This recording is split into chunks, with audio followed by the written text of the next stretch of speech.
chance to play. And so, getting a chance to play on a Friday night's a great deal. So we're just excited for that.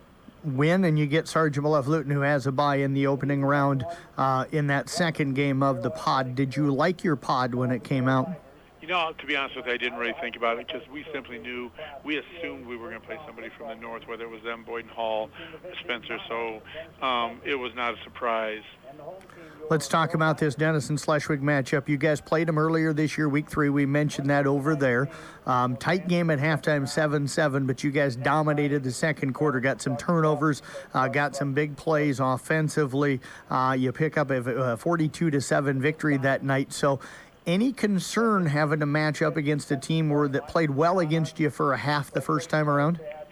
Not really. We know, it's been easy talking to the guys about it because, you can kind of get big-headed and think, it's 42-7, we smoked them in the second half. But, this is also the team that just beat Creston recently 7-0, and has brought out quite a few new wrinkles with their offense and things like that we've had to prepare for. So right now, everybody's 0-0, and that's all that matters. Danny, what is within the focus in practice this week to get ready? We've really talked about getting back to the basics, just running our basic stuff. Not, every week we try to add something new in, and sometimes that's all good and fine, and it's nice window dressing. But in the end, if you can't execute the stuff that's gotten you to this point, then you're struggling. And so we've really emphasized that, especially in the pass and the run game. Just running power, running trap, running it effectively, getting back to running veer, running our quick passes out of gun, and maybe some other different formations, but just the simple routes and being crisp and clean doing them. Is the biggest thing for you guys maybe in getting a full game, a full 48 minutes? We've been in full games all along, so we've had no easy games in terms, since district play started, really, because the second half of the the Denison game, we were fighting, all through the third quarter to get a lead on those guys. So I don't think we're worried about, getting in full 48 minutes. We've been in all 48-minute games. Coach, with them guys, do you think Denison's going to give you different looks or try to do something different with the way especially your defense handled them in that second half? Oh, I definitely think that. I think they have a couple of weapons back that didn't get to play the first game because of injuries or because of COVID and things like that. And so I think they'll want to throw the ball around a little more than they did in the first half or in the first game. And we'll definitely need to just do what we did in the first game. We got tons of pressure on the quarterback, and we've really got to do that and establish that with our defensive ends and linebackers, and hopefully be able to do it with our defensive ends and tackles and less bringing less people off the edges so we can have more people in coverage. You mentioned getting pressure on their quarterback, the Wessel kid. He's going to have a couple of new weapons back. What do you see from him, and how do you expect him to be different than you saw him in week 3? Well, I think, it's 4 games later. That's the biggest key. They've got 4 games of experience under their belt. They've done figure out what really works for them, what doesn't. And so that's the biggest key. Everybody's like, getting rid of the things that didn't work and putting those guys out, putting that stuff on the shelf and getting back to getting back to the basics and getting what has got you wins and being successful. What do you anticipate to see from their run game, and especially the Hildebrand kid? Last time we played him, they really wanted to run some power stuff at us and let him just be an athlete. And I think that we won't see anything different than that. Really, I think that sometimes second back through, they've got a big offensive line and just run right at us. And, that's what we would do to us. We haven't been able to handle it very well since the first time we played them. Coach, offensively, do you feel like the run game took some steps forward last week? Yeah, I think we did a lot better things. I think the offensive line got some confidence. Ryan had a pretty good game, and I think that was just the biggest key. We just had not been running the ball worth a hoot. We just had to get back to that and get some confidence more than anything, and I think we were able to do that. Where do you feel the weaknesses is in the Monarch defense? I think that overall, I look back at the Crescent game, and they played really stellar defense. They pitched a shutout. And so we've got to make sure we're attacking them vertically and horizontally. We want to stretch the field with power plays, horizontally and make them defend the edges. But then we've got to take our shots downfield. They really tend to play off in the secondary, almost a cover 2, cover 4 look. And we've really got to, but we still got to take shots down the field. We think that, with Torrey and with Abe and Zach Dirks and with Kobe Christensen and Nick Mack and guys like that, we should be able to stretch the field on anybody. Do you feel like you can get wide on the jet sweep? I think it's been a tough go for us, but it's kind of like an addict. We got to go back to it, so we got to give it a go. And you talked about the passing game. How does their secondary tackle? Because I thought last week in that win over Creston, you guys were able to get a lot of completions, but and you talked about it in the pregame. They're wrestling kids. They tackle well. How does Denison secondary close that gap and tackle? Well, they've got some with the Wessels kid back there too. They've got some length. They got a couple of over 6 foot defensive backs and some bigger kids, weighing 180, 185 pounds. So I think they tackle really well. And, we didn't really test them the first time we played them because second half, I believe we only threw 2 passes. So, we've got some things they haven't seen yet. Do you anticipate them crowding the box because of that more? We hope so. If they want to do that, we're definitely going to take our shots. Well, Coach, as always, good to catch up with you here in the Mackey Motors pregame. Looking forward to chatting with you following the game Friday night for the New Way Ford Scoreboard Show and then Saturday morning for the MC Country Cafe Coaches Show. You bet. Looking forward to it. Thanks. Head coach Denny McCartan again with the Carroll Tigers joining us. We'll be back with more of the Mackey Motors pregame show coming up next year on KCIM. RJV Transport and Peterson Logistics, Inc. in Westside is a proud supporter of all our local athletes. They Video production crew is run by Tiger Team. My name is Terry Kasperbauer, and I will be your public address announcer tonight.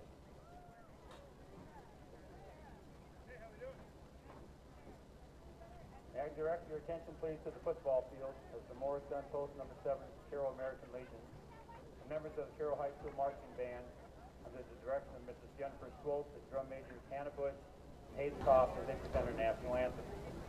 Please stand. Gentlemen, please remove your caps and hats, and remember our men and women stationed here in our nation and around the globe, and those that lost their lives defending our freedom and our way of life.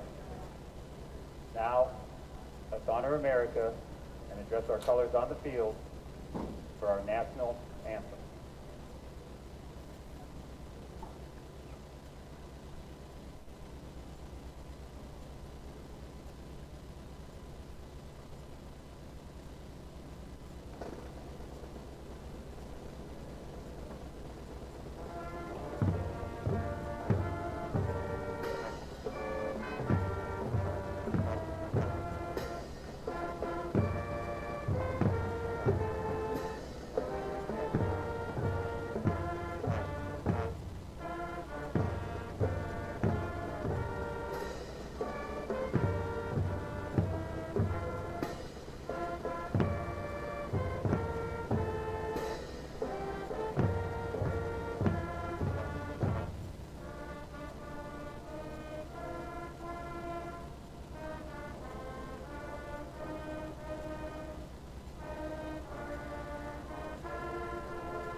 Mackey Motors pregame here on KCIM. Jeff Blankman and the legend Lonnie Miller with you here tonight. Carroll Tiger football. Carroll Tigers hosting the Monarchs of Denison /Week class at 3A pod number 1. If you're not for sure what the pods are, this year with the high school football season being dropped to 7 weeks, the state has put all teams into the playoffs this year. So what they did for these first 2 rounds is they've grouped them into pods of either 3 or 4 teams. Like Sergeant Bluff Luton awaits the winner of this one tonight. They got a bye in this first round, so it'll be Carroll against Denison Schleswig. After they get through the first 2 rounds, they will then kind of split things up, and they'll seed them 1 through 16, and then you'll get what you would typically see out of the postseason. Lonnie, right now we've got cloudy sky. We should have great conditions for playoff football tonight. And with this beautiful stadium, you never have to worry about the turf. The turf here is always going to be in great shape, and that should make it much easier tonight, especially with what the Carroll Tigers want to do. When these 2 teams met up in week 3 over at Denison, the Tigers really blew it open in the second half. It was a 7-7 game at halftime. Carroll outscores them 35-0 in the second half. Lonnie, they were able to get things over the top that night, and I know Coach McCartan talked about wanting to be able to do that tonight, but he's also going to want to establish that run game, especially early on tonight as well. Yeah, and that's the important part of it. You get that run game established, that'll open things up in your passing game, and hopefully they can get those things started here early tonight. Don't forget our Motor Inn Player of the Game coming up following the game tonight. Motor Inn of Cary, your premier Toyota Chevy Buick and dealership for everything from sales to service to parts and collision. Lonnie, with you being a coach yourself over there at Glen Ralston for volleyball, you've had to meet teams in the playoffs that you've beaten earlier in the regular season. Carroll's running into that situation tonight. As a coach, how do you handle that? Because kids typically 14, 18 years old, sometimes when you beat a team 42-7, the focus may not be, even adults have this, the focus may not be as laser sharp as you want it to be as a coach. So how do you get it there? Well, and that's just, you got to have your kids tuned in and disciplined. That's the number one thing. You want to keep, like you said, their focus there. So how are you going to do that? And they've really mentally got to be disciplined enough. And tonight, we'll talk about that, position-wise, whether it's offense or defense. Every move counts, and they've got to be ready to go, whether you've played the team once, twice, whatever.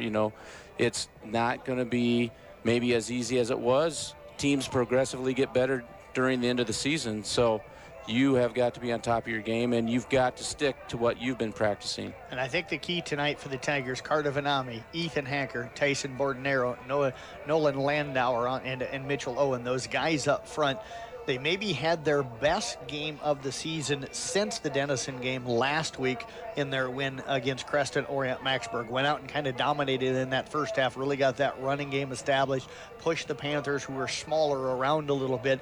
They've got to do that tonight, and having done that in the second half, especially against the Monarchs, only threw 2 passes in that second half. Having done that, I think they can come into this game having confidence that they can really dominate in the trenches. Yeah.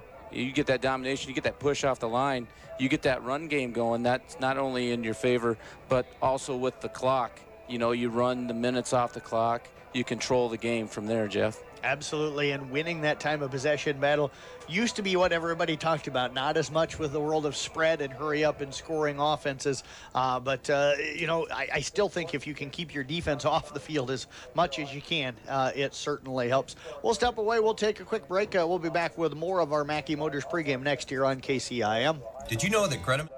being positive role models, respecting the coaches and officials. On behalf of the students... This broadcast was made possible by Midwest Deck and Fence.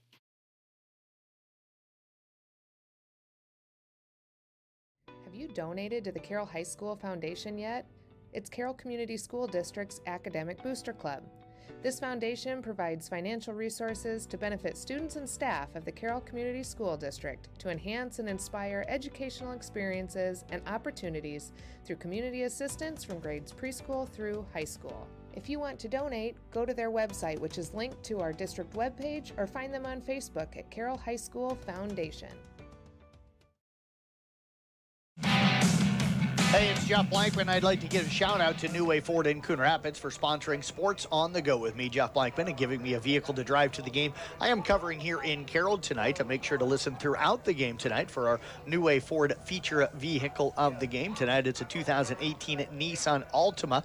Of course, they do have their warranty forever. Sports on the Go with me, Jeff Blankman, powered by New Way Ford in Coon Rapids, home of warranty forever. And again, you can find more information about the vehicle of the game by calling New Way Ford at 800-861-7268 or by finding a picture with details available on our website at 1380kcim.com. Lonnie, they're lining up ready to go. Clock's not quite set yet, but we've got the kickoff guys there holding it up, but we want to thank Western Iowa Networks here real quick too. Absolutely. Reliable internet is a must-have as people continue to work from home, take classes from home, and just simply use their internet to accomplish more and more. Western Iowa Networks fiber internet is ready to meet the increased demand.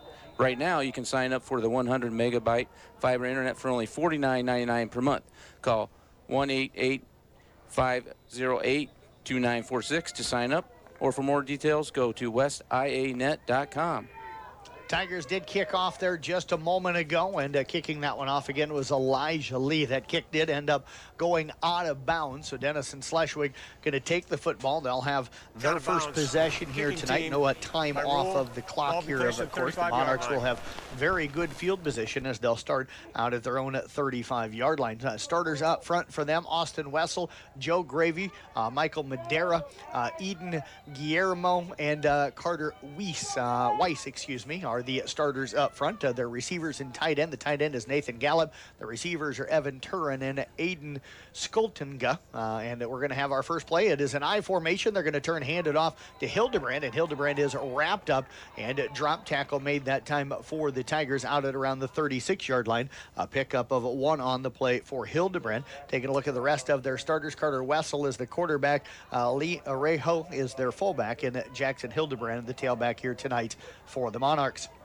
Yeah, nice job by Tigers defense that time, not letting him get outside position on that, established, turn him back inside, contained him for a short gain. I think Gus Collison had that first tackle. We'll look at that Tiger defense. Tanner Ponto and Caden Cook are the defensive ends. Tyson Bordenero is the down lineman. The linebackers, Gus Collison, Slade Siebeneller, Cade Shable, Jack Troutman, and Abe Dirks. We'll give you the rest of the starters. I formation. They're going to hand it off to Rejo up the middle, and he's going to pick up about 2 yards out to the 70-yard line, and that is going to bring up third down now and long for the Monarchs. They're going to give him the 38, so it'll be third down and 7. Jackson Coolman, the free safety here tonight. Your cornerbacks are Emmanuel Gicolo and also Torrey Feldman for the Carroll Tigers. Third down, 7 to go for the Monarchs. 10:50 left here in the first quarter. Ball over on the left hash mark as the Monarchs go right to left across your radio dial, or south to north here in this first quarter of play. Beautiful night for football as the playoffs, or postseason anyway, gets underway. I formation again. One wide receiver split out to the right. They'll snap it to Wessel. He drops back. Pass is incomplete. Coverage that time by Feldman. They were looking for Turin out in the flat, and the ball goes right through his fingertips. It'll fall incomplete, and it's going to bring up fourth down in a punting situation here for the Monarchs. Yeah, Denison had the pass there for the first down, but just slipped right through his fingertips, and Carroll forces the punt, and hopefully they can get some good field position here. Turin is their punter. He's punted 24 times this year, averaging about 34.7 yards per punt. Torrey Feldman back deep for the Tigers. Very good athlete back there for the Tigers. Explosive. Really good hands. We'll see if the Tigers come with some pressure. There's the snap. They do get a little pressure. It's a low line drive kick. Only got to about the Tiger 40, but it's bounding from there. And the Monarchs will down it at the Tiger 28-yard line. So the Tigers going to have some pretty good field position. And tell you what, the Monarchs kind of lucky that time, Lonnie, that Carroll didn't block that one, because that one came low off of the foot. But Carroll had spread out enough that it kind of just worked its way through the group of guys. Yeah, I was surprised too. I mean, if that got higher than one of the guys' helmets, I think it was about shoulder pad height that time, Jeff, but he got a good end over end and got the roll. But looks like the Tigers have pretty decent field position here. Jack Troutman, Torrey Feldman split out to the left. Tigers come out I formation.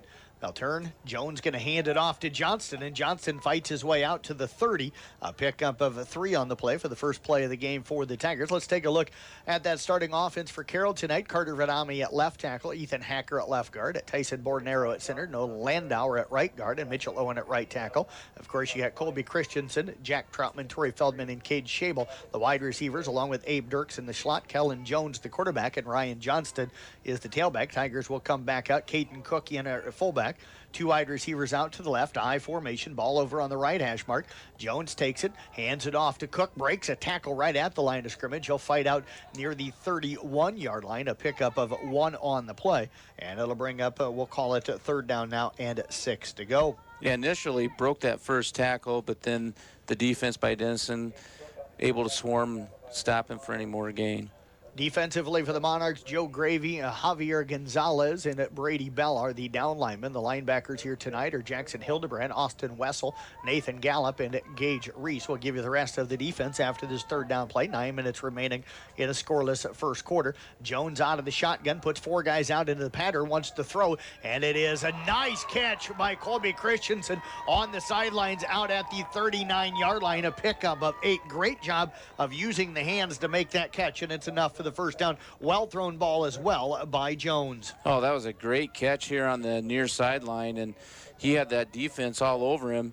In fact, I was almost thinking it could have been pass interference, but concentration brings in the catch. Great first down for the Tigers. And I tell you what, tough throw for Jones because he had another receiver that was short of that, and only about a 4-yard gap between the two, so there was 2 defenders really in that area. Tigers will come out pistol formation, 2 wide receivers out to the right. They've got a man in the slot. They'll snap it to Jones, hand off to Johnson. He's hitting the backfield. Gravy that time got off of his block well. Tackle's going to be made back at around the 38-yard line, so a loss of 1 on the play for Ryan Johnston, and it'll bring up 2nd down and 11. Rest of the starters for Denison Schleswig again. You got the cornerbacks are Carter Wessel and Matthew Welt. You've got Trey Brotherton at strong safety, and Evan Turin is the free safety here tonight for the Monarchs. Carroll facing 2nd and 11, 8.5 minutes left first quarter. Jones out of the shotgun. He's got 4 wide receivers. Johnston stays in. The block pass is complete to Feldman. He's got running room down the sideline. 40, 35, cuts it back in, breaks the tackle, and gets down inside the 25, down near the 20-yard line. So a big gain for the Carroll Tigers. Nice job that time. He broke the tackle by Turin and kept going and got eventually caught from behind. But that was a nice play. Nice throw again by Jones. He's right on the target here tonight. 42-yard gain that time for Torrey Feldman. A great run, tiptoeing down the sidelines and staying inbounds as he spun away from that tackle over on the far sidelines. Ball on the left hash mark. 1st and 10 for the Tigers, now in the red zone. Ball at the 20 of the Monarchs. They'll come out, 2 wide receivers out to the left and at 2 to the right. Shotgun formation again for Jones. He'll send a man in motion. They're going to fake the handoff. Jones keeps it and gets inside the 20 down to about the 19-yard line. That man in motion was Troutman. We're going to give him a gain of about 2 on the play. It'll bring up 2nd down. Let's call it 8 to go. Yeah, nice recognition that time by Jones to keep it, because if he hands it off to Troutman, he's going to have tackle for a loss by Gravy. I mean, Gravy's been in that backfield tonight causing some issues for Carroll on that side, so they're going to have to pay attention to that. Esac County got a long touchdown run from Tyler Schmidt. They're leading 6-0 over Missouri Valley in their game tonight. Shotgun formation again for Jones. 2 wide receivers to the left and at 2 to the right. Jones looks left, throws left. He's got Feldman out there. Pass is caught right at around the 10-yard line. They're going to give him forward progress down to the 9. That'll be enough for a first down on a 9-yard gain for the Tigers. And Feldman running some good routes here tonight. He's getting that distance to keep himself open. And then again, Jones right on the target with his throws. Nice and crisp, getting there in time. Tigers are looking sharp on this first drive. Ball down to the 8, so that's actually going to be a pickup of 12. Jones now 3 of 3 here on the night for 60 yards. Feldman with 2 of those catches for 52. Tigers have it 1st and goal. Ball at the 8-yard line.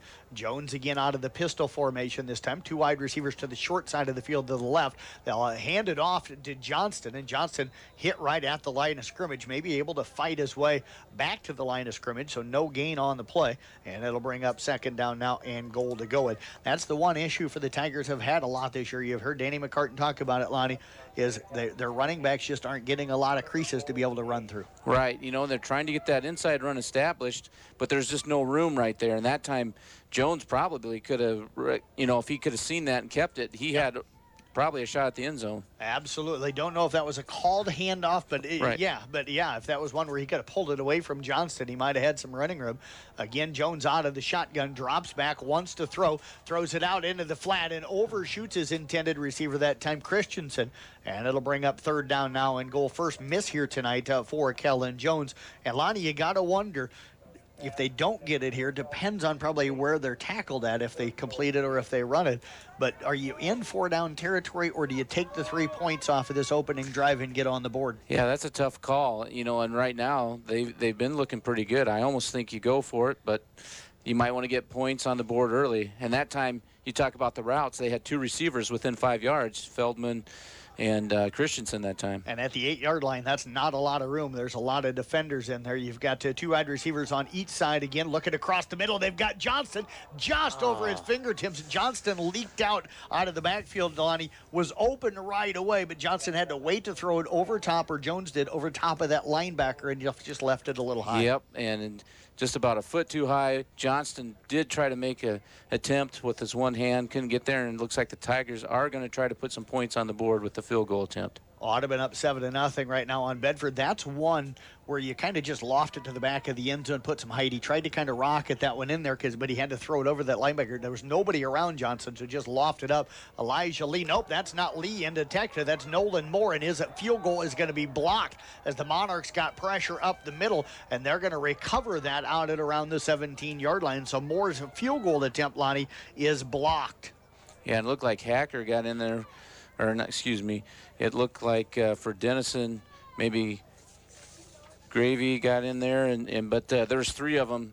They just busted right through that line, Jeff, and that was an easy block, and Carroll had no chance of getting that one underway to try to get through the uprights. And for the Carroll Tigers to have gone out that time and had such a beautiful drive, and then have it when you get down to the 8, and then it kind of just fell apart a little bit, that's got to be disappointing here early on. Yeah, it looked like Weiss. Is that how you pronounce it for Weiss. Denison? Yep. He is the one with getting the block there for Denison.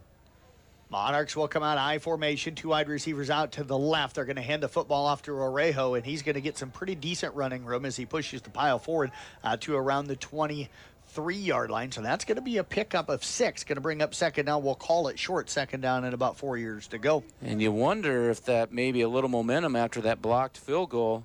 Denison picks up 6 yards on that first carry where they didn't have any success that first opening drive against Carroll. So the Monarchs again will break the huddle. They've got their 2 wide receivers already split out. That's Turin and also Matt Welt. But now they break the rest of the huddle. They'll come out I formation. The quarterback again is Wessel. The running back is Hildebrand. They'll fake it to Hildebrand. Going to give it to Welt on the reverse. And Gus Collison stretching that play out and is going to knock him out of bounds over on the far sideline. Going to keep him right at around the about the 27-yard line. So it's going to be maybe just shy of the first down. Can't see, Lonnie, if that foot is right on the line over there or if they're going to be just shy of the first down. But it'll either be first down or third and very short. And it looks like it's going to be third down and less than a yard after that 4-yard gain. He's going to be just short, but what a great hustle that time by Collison, because it looked like he had room on that wide side, but he sprinted, kept him going to the sideline to keep him short of gaining that first down. Third down, we'll call it about 6 inches to go. I formation again for Wessel. 2 wide receivers out to the left. Wessel dives forward. Wasn't for sure if he fumbled the snap, but he dove forward right off of the snap. Just got very low, and he's going to get out near the 28-yard line, so a pickup of a full yard will be enough to move the chains. Yeah, and Denison just looked like maybe less than half a yard that time, but looked like maybe a quarterback sneak all the way by Wessel that time. Picks it up. So it is 7-0 now. South Central Calhoun over Sioux Central. They just scored. Saw that tweet come in from Brielle Korolaski. Here it's 1st and 10 for the Monarchs. A ball over on the right hash mark. They're at the 28-yard line. 5:25 remaining here in the first quarter of play. I formation again for Wessel.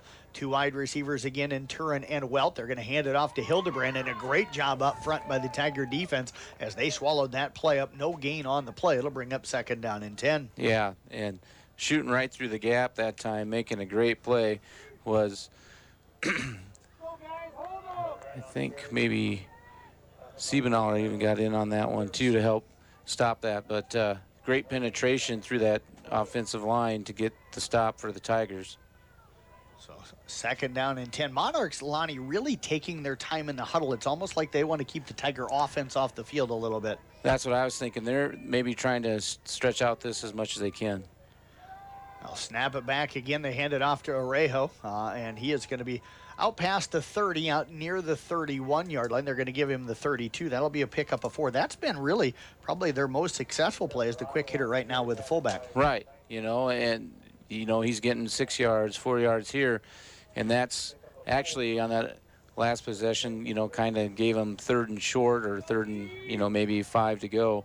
More manageable for him. We'll see what they run here. I imagine some type of passing play from Denison coming up right here. 3rd down and 6. Clock continues to tick. 4:04 left here in the first quarter. 10 seconds left on the play clock as they break the huddle. I formation again. Turin and Welch split out here to the left, the wide side of the field. They're going to run that direction. They give it to Hildebrand. He slips a tackle in the backfield and now pushes his way forward out near the 40-yard line. Tough running for Hildebrand that time, able to pick up the first down. Lonnie, looked like the Tigers had that defended very well off of the snap. They did. They had him initially stopped for about a 1-yard game to make it 4th and 5, but he breaks those tackles, 2, 3, 4 tackles where the Tigers can get him, and that just continues this drive for Denison Schleswig now, first down. But I do think what you said, they saw how quick Carroll was marching down the field on their opening drive. They might be trying to stretch this game out as much as they can. Yeah, they're literally now just breaking the huddle with 10 seconds left on the play clock. Again, they'll put Turin and Weld down here to the left. I formation, tight end on the right side, which is the wide side of the field. They'll run a stretch play to that, and again, going to give it off to Hildebrand. And Hildebrand going to get out past the 40, out near the 42-yard line, just the 41-yard line. A pickup of 1 on the play. 4 carries, 10 yards for him tonight. 8th play of the drive coming up for the Monarchs. This drive started at their own 17-yard line, so they've eaten up almost 4 minutes, Lonnie, and they've only gained 24 yards. Right. Yeah, they don't appear to be in too much of a hurry, Jeff, and we might even get through this quarter before they get to midfield. And I'm not exaggerating, no, you're not folks. Exaggerating. We're down to under 2:40 left here in the quarter. Play clock down to 7. They'll get under center. 2 wide receivers this time to the right. They turn, hand it off to Hildebrand, hit in the backfield. But that time he ran into the back of the Tiger defender. And that, again, was able to kind of slip away from that. But the tackle going to be made at the 41-yard line. So no gain on the play. And it's going to bring up 3rd down and 9. And if you're the Tigers right now, do you just pin your ears back and come after them? That's what I'm thinking. What kind of pressure are you going to bring now? And you bring that right up through there. They've been getting some initial hits on these runs, and they just got to wrap them up. Last time you saw that, had them stopped for a potential 4th and 5, but breaks 3 tackles and ends up getting the first down. And they need to get to right at the midfield. Yeah. Ryan Johnston in at nose tackle now for the Tigers. They'll come out I formation to the Monarchs. 2 wide receivers to the left. Wessel wanting to throw. It is complete to Welt. He slips a tackle at the 47. He's got the sideline 35-30. It's a foot chase. We're going to get a block in the back against the Monarchs. Abe Dirk's able to track Welt down inside the 5, down near the 3-yard line. But there's a flag back here at the 33 of Carroll, and I think that's going to come back as I think Turin going to be called for a block in the back down the field. Lucky break maybe for the Carroll Tigers. I was just going to say, because that was a breakaway play there for Denison. Yep, I tell you, Welt did a really good job. Well, let's get the call. Number 6 offense, 10-yard penalty, will result in the first down. So it will be a first down on the completed pass that time for the Monarchs. Wessel's first completion here. And that's going to be enough for the first down. We're going to see where they mark the penalty back to. That play had started at their own 41-yard line. They're going to mark it inside Tiger territory the way it looks down to the 43-yard line. So that'll be a pickup of about 16 on the play. So it'll be a first down for them, but that could have been much, much more. Initially, Carroll right there, turn, breaks the tackle, and it, like you said, it's a foot race, and I think Dirks tracked him down at about the 2-yard line.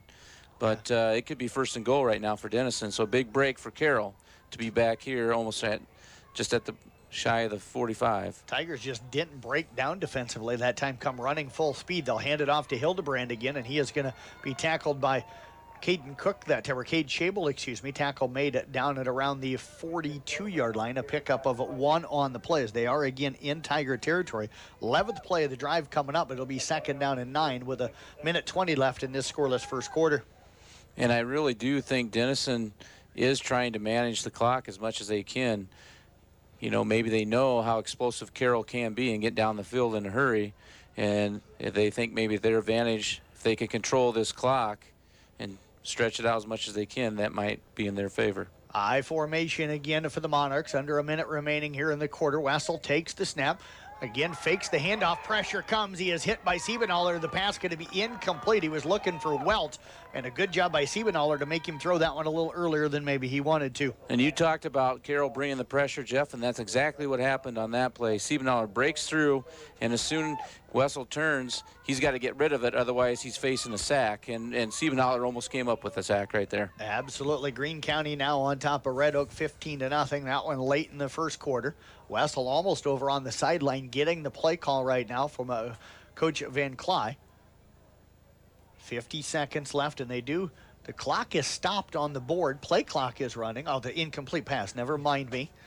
Oh, down to 5 seconds. They may have to get a timeout here. 2 seconds, 1 second. They get the snap off just in time. Wessel rolls to his right, going downfield, and the pass is caught and then dropped. A great defense that time by the Tigers. It was actually Torrey Feldman slipped down, Lonnie, but then took the receiver's legs out and ended up making him drop the football once he hit the ground, and that was Welt, who had made a pretty nice catch down and around the 25-yard line. Yeah, because that was a great throw, and as soon as it hit his hands, he makes the contact to break up the pass for incomplete pass. So the timing worked out. Even though he initially slipped on the play, he ends up making a great play because he kept the hustle going there, Jeff. It's going to bring up 4th down and 9. Actually, he took the legs out when he made Welt land on his back. So when he hit his ground on the back, or his back on the ground, it popped the ball loose. And they will punt it away with Turin. A little better punt as he angles this one towards the sideline. It's going to stay inbounds. Now it's bouncing towards the sideline, and it's going to go out of bounds down at the Tiger 2-yard line. Great punt that time by Turin. And the Tigers are buried here deep in their own end right now at their 2-yard line. Yeah, and Carroll's got to kind of think, hey, what did we do on that opening drive that we had success with? And see what we can do to get them some more breathing room, so to speak, here, because they're going to start things here on their own, too. And you've seen before Greavy getting in that backfield of the Tigers on that opening drive that Carroll had, so they've got to keep that in mind. They will split a wide receiver out to the left. That looks like it's going to be Torrey Feldman. Tigers come out I formation, 2 tight ends set. They'll hand it off to Johnson, and he just gets in behind the big offensive lineman and gets out to the 5. A little breathing room, which is what the Tigers needed, because Lonnie, as a team that has struggled to run the football, being pinned at your own 2-yard line, when you're maybe gaining a yard per rushing play here in the game tonight, makes you a little nervous that you're going to be able to push that pile and get yourself some breathing room, but they did that on first down. Yeah, that was a good quick hitter there, because if you're forced 3rd and 9 and incomplete, you're punting out in your end zone, you're just going to give Denison good field position. 2nd down and 7. We'll see if the Tigers snap it before the end of the quarter. 3 seconds left as Jones gets under center. Does take the snap with 1 second left. Gave it to Johnston, and he's going to be out past the 10, out to the 11-yard line. A pickup, a 6. We'll bring up 3rd down and 1 when we come back with the second quarter right here on 1380 AM, 95.1 FM, KCIM. Scoreless ball game here in Carroll.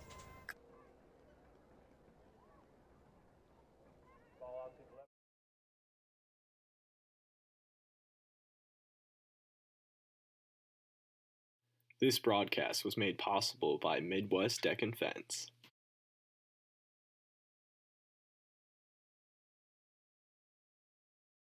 Dear Tiger Booster Club, I'd like to thank you for selecting me as a recipient of the Tiger Booster Club Scholarship. Receiving this sincerely means so much to me, and it will truly help me continue my education financially. Thank you for all the support over the last 4 years. It has meant so much to me. Sincerely, Ashley Onken. We need you at Carroll Community School District. Teacher associates are needed at Fairview Elementary and Carroll High School. Excellent health insurance is provided with these positions. TAs receive paid holidays, IPERS benefits, and PTO. Come be a Tiger at Carroll Community School District. We need you! We want you! We want you!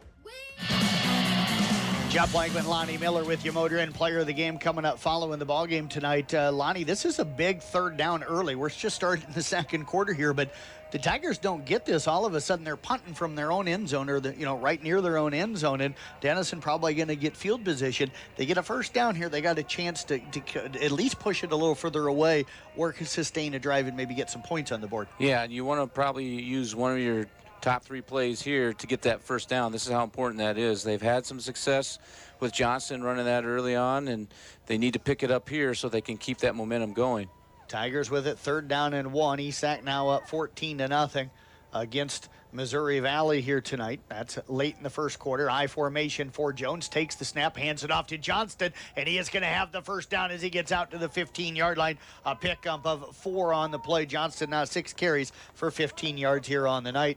And Carroll's been looking pretty good with that, getting 3, 4, maybe 6 yards, and that's what's going to help open up that passing game, I think, here in the second quarter. Found some running room here of late behind Nolan Landauer and Mitchell Owen, kind of starting to lean on that right side of the offensive line a little bit.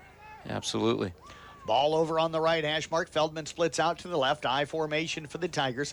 Tight end over on the right side. That's the short side of the field. Jones takes the snap, hands it off again to Johnston. And Johnston again trying that right side. Gets out near the 17-yard line. Going to be a pickup of 2 on the play. And it'll bring up 2nd down and 8, 5th play of the drive coming up. And Denison's got some stout defense right now. Carroll Johnston's getting through that initial couple yards, and then he's being met by 3 or 4 guys. So we got to get something maybe that can open it up a little bit more and get him out there in that open field a little bit and let him go off to the races. Scoreless ball game here in Carroll. We're early in the second quarter. Tigers facing a 2nd and 7 from their own 18-yard line. They'll split out Feldman out here to the left. Christensen splits to the right. Pistol formation for Jones. He's got Johnston lined up behind him. Feldman now goes in motion. They'll fake it to Feldman. They're going to give it off to Johnston. Hit at the 15-yard line. Spins, gets out near the 16-yard line. So it's going to be a loss of a yard, and it's going to bring up 3rd down now. We'll call it around 8 yards to go. Boy, Denison is just penetrating that offensive line. They've got a good attack mode right now, and they're not allowing Carroll to get anything established too well on the ground. I mean, do I dare say Carroll needs to open up a hole big enough for Honnold to run through, then we'd be looking pretty good. But I don't know if you could open up a hole big enough for Honnold, not because he's a big dude, just because he's so slow that it'd take like a year for him to get up to any kind of a speed. Yeah, there you go. Pistol or shotgun formation again for Jones. He's wanting to throw. He's got 4 guys out in the pattern. Pressure comes now. He steps up. He goes deep. He's got Feldman down there, and it's just incomplete at the 48-yard line of the Monarchs. Ball was just over the outstretched arms of Wessel, and I think Wessel jumping in front of him and almost tipping that ball may have distracted him just a little bit. And that was just enough distraction. Feldman had probably 5 yards behind the 2 defenders there. If we could have just had another maybe 10 yards in the air, caught him in stride, that would have been the distance. Tigers now have to punt it away. They've got one of the elite punters in the state back there in Ty Nissen. Ty averaging about 40.3 yards per punt. Monarchs will put Welt back deep. Punt's going to go over towards the Denison/Wig sideline. It'll bound, that looks like out of bounds official walking forward. It's going to be out past the 45, out to the 47-yard line of Denison/Wig. So that is where the Monarchs will have it. 1st down and 10. 9:49 left in this first half of play. And, I kind of had a little chuckle from you. Am I going to pay for that comment that I just said? No, Kenzie Honnold actually texted and said that was a nice one. Okay. Yeah. See? I talk nice about Mr. Honnold. Oh, absolutely. My buddy. We're always good to Mr. Honnold. I don't know if Jeff responded or not. I haven't seen that yet. But well, as long as it take him to hit that hole, maybe it's going to take him that long to respond. He's got to find his phone. Monarchs have it 1st down and 10. Ball at their own 47-yard line. 9:49 left here in the first half. Pistol formation for Wessel. Trips out here to the right, and Wessel wants to keep it. Dodges a tackle in the backfield. Now finds the sideline and gets down inside the Tiger 45-yard line, down to around the 42-yard line. So a pickup of about 8 yards on the play. They actually spotted it at the 49, so they moved him up 2 yards before the snap. So they're going to get down to the 42. It's going to be second down and about 2 after that 8-yard run by Wessel. And that time, again, Tigers getting some pressure into the backfield, just not making that contact and getting those tackles here early on. Yeah, and I was just going to say they're having trouble on those last 3 or 4 runs by Denison, getting that initial contact to bring the runner down. He's breaking that tackle and stretching it out. Wessel again out of the shotgun, and this time he'll hand it off, and he's going to give it off to Hildebrand, and Hildebrand will pick up the first down from the 42 down to the Tiger 38-yard line, a pickup of 4 on the play. And Lonnie, right now they've went from the I formation to a shotgun. They've got Hildebrand back there with Wessel. He's taking the snap. He's reading that defensive end. First time he kept it, that time he handed off. Both plays have been successful. Yeah, and they're, picking up on what Carroll's trying to run defensively, but I still think, like you said before, we've got to get some more pressure up in there. We've seen that when Siebenthaler got in there and pressured Wessel, throw it early, incomplete pass. I still think you got to apply that pressure, especially right now. Shotgun formation again for Wessel. Hildebrand lines up to the right, trips out to the right. They'll hand it off. Hildebrand up the middle, stuck. Absolutely stuck, lifted up off of the ground that time. Abe Dirks on the tackle. That was a wrestler making a tackle. You saw it. That was a takedown right there. Exactly. Now that's how you form tackle right there, everybody.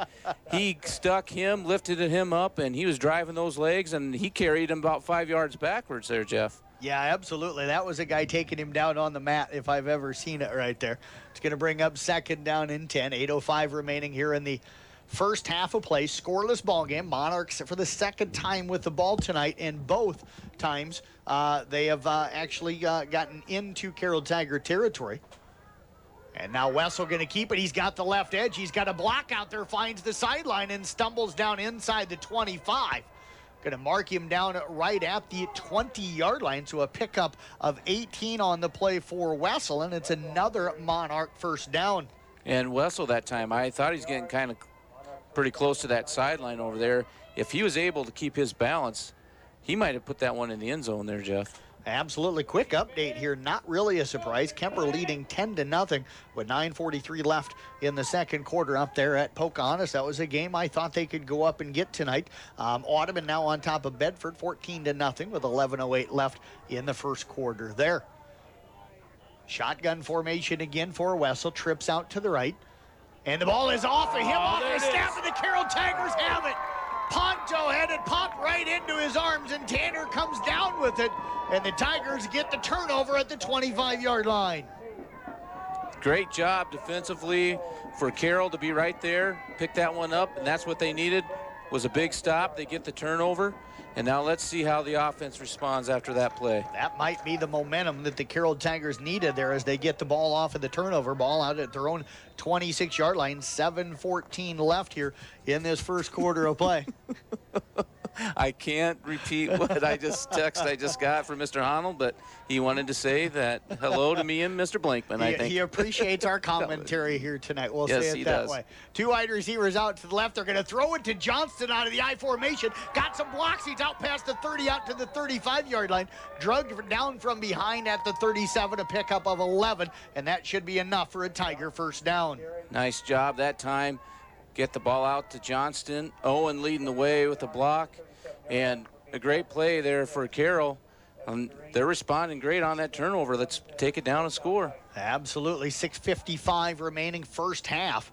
It is a scoreless ball game here tonight.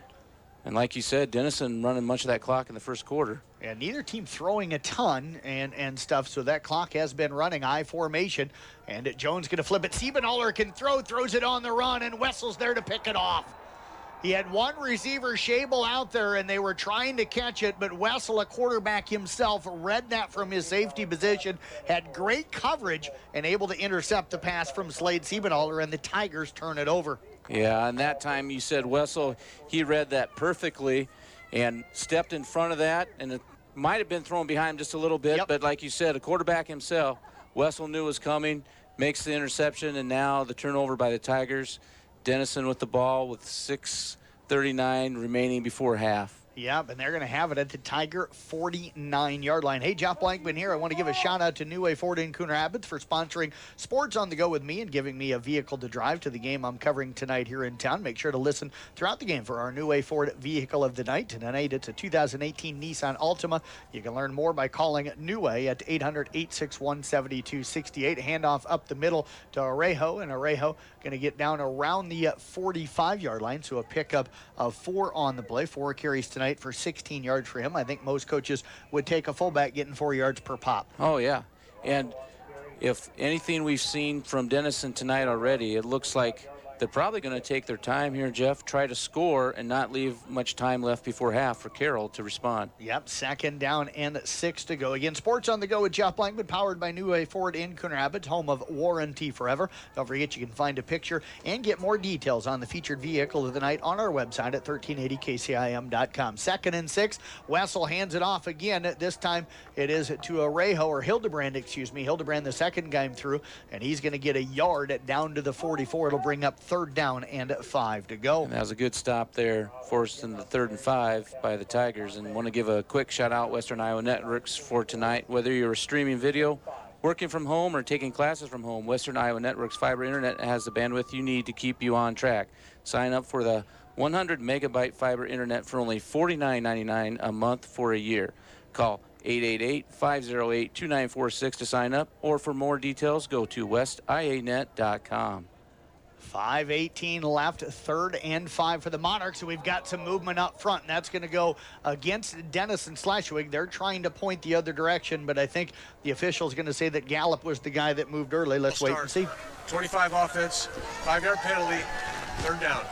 So that will go against the Monarchs. That's going to cost them 5 yards here tonight. That'll bring up now 3rd down. We'll call it around at 10, maybe 11 yards to go, probably 3rd and 10. So Monarchs back down, Lonnie, right now at the original line of scrimmage. Yeah, so that time maybe a little off focus that time by Denison, and Carroll can really, if they stop him here, they can help themselves by getting good position and maybe score before half. Carroll will have all 3 timeouts remaining, so they're, if they can get it in good field position, they've shown that they could move the football, especially that opening drive. Wessel wanting to go deep. He's got Turin down there. It should be offensive pass interference. A little bit of a shove there helped him clear from the defender that time, Torrey Feldman, but the catch going to be made down at the 25-yard line. It'll be a gain of 24 and no flag on the play. Yeah, that throw was underthrown inside by 5 yards, and Turin with the push off, we could see it clearly right here into the back, and then he ends up making the catch, and the official right there, but no call. Yeah, official trailing the play. He looked like he was in pretty good position. Lonnie and I had a great angle, folks. That was right in the middle of the number 1, and the arm extended, and then Feldman kind of took a couple of steps and stumbled, and that allowed Turin to be able to make that catch. This time Turin going to split out to the left. I formation again for Wessel. Tight end over here on the right side, which is the short side of the field. Takes the snap, runs the option left, and he is going to be hit and wrapped up at the 25, so no gain on the play. It'll bring up 2nd down and 10. Lonnie, there was a crease. Did not see who got him around the ankles, but that was a big tackle. Yeah, and that was a great saving tackle there, because he had room, had a blocker out in front with him running that. Also had the option to pitch it if he wanted to, but great tackle that time. And that's what Carroll has to maintain here tonight, that initial contact. They've got to take him down and stop him for little or no gain. I.K. Manning with a 2-yard touchdown run from Kyler Rasmussen, now leading down at Southwest Valley 13-0 over on KKRL. I formation again. They're going to hand the football off, and this time finding some running room and going in for the touchdown is going to be Arejo. A 25-yard touchdown run for Arejo, Lonnie. There was some contact with him at the line of scrimmage, but I don't know if the Tigers realized he had the ball. Yeah, I was just going to say, it's either a mix-up that they didn't know he still had the ball, or maybe they thought he was going to be down, but it looks like they're going to go for 2. Yep, they will. Well, they're lining up with their kicker out there, but everybody lined up now. They'll bring them over here and kick the extra point. 3:26 left here in this first half of play, and the Monarchs get the first touchdown on the board. Glenn Ralston down 36-0 end of the first quarter to Woodbine here tonight. There's a snap. The kick is up. It is no good, and the lead will only be 6 for the Monarchs. They lead at 6-0. Lonnie and I, the legend, will be back in 1 minute here on KCIM. 3:26 to go in the first half.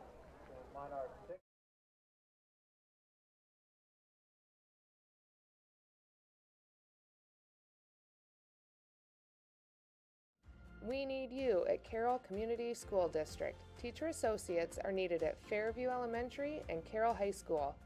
Excellent health insurance is provided with these positions. TAs receive paid holidays, IPERS benefits, and PTO. Come be a Tiger at Carroll Community School District. We need you. We want you. We want you. We want you. We want you.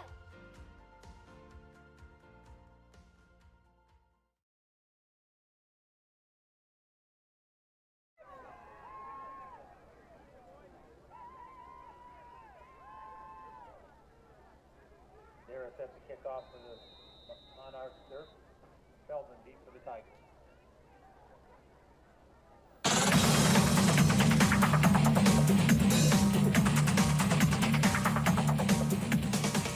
We welcome you back. There is a high squib kick. It's going to be taken by one of the Carroll Upmen. That's Gus Collison. The return out to around the 36-yard line. So Tigers down 6-0, Lonnie, but the ball at their own 36. Good field position. 3:21 left here in the half. Tigers have shown they can move the ball. They need a drive here to close out this first half. Yeah, they got decent starting position here.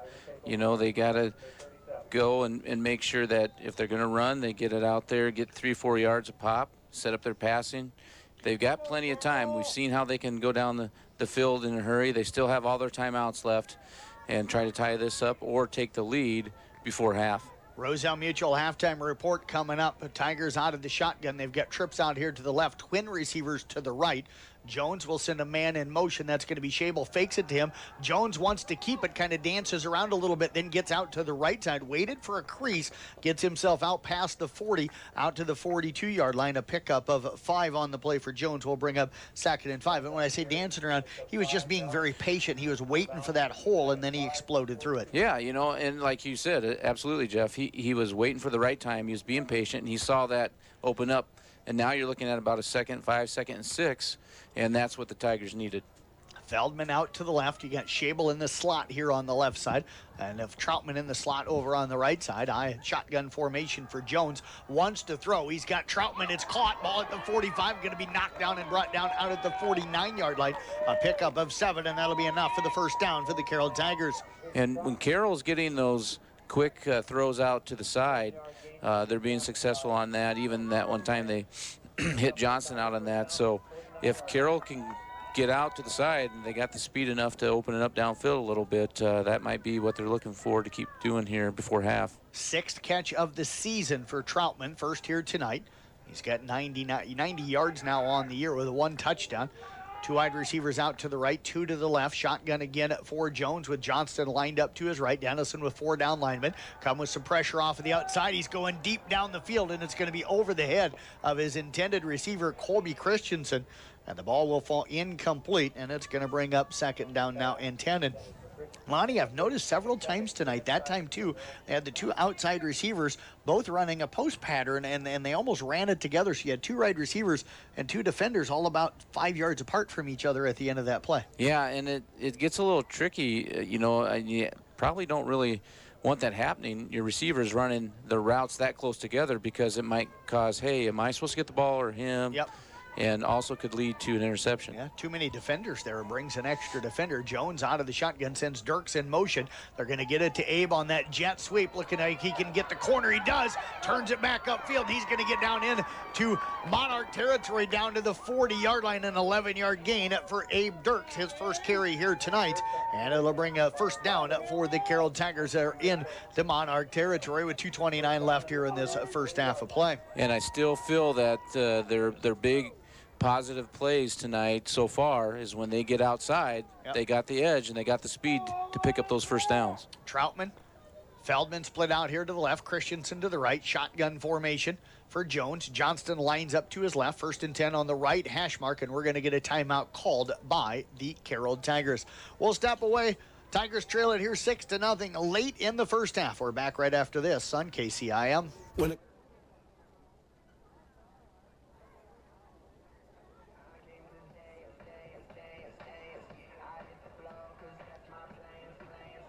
This broadcast was made possible by Midwest Deck and Fence.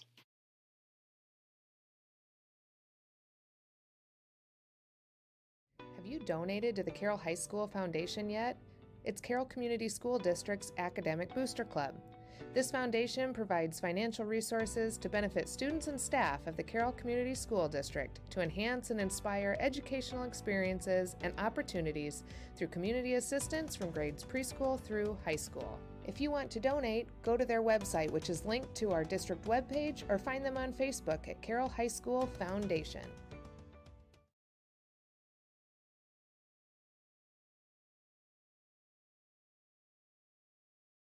Late in the first half, Tigers trying to get on the board here, down 6-0. They're going to try to jet sweep again, this time to Troutman, and he was hit the moment he got the football. It's going to be a loss on the play, and we've got a little scrape going on down on the field yet. A couple of linemen maybe got a little tangled up. Tackle back at the 44-yard line, so going to be a loss of 4 yards on the play for Troutman, and I don't think anybody's injured. I don't know, Lonnie, if they were kind of wrestling around or if maybe the shoulder pads got locked up, but they kind of had to go in there and break them apart. I don't think it was anything dirty at all. Well, it just looked...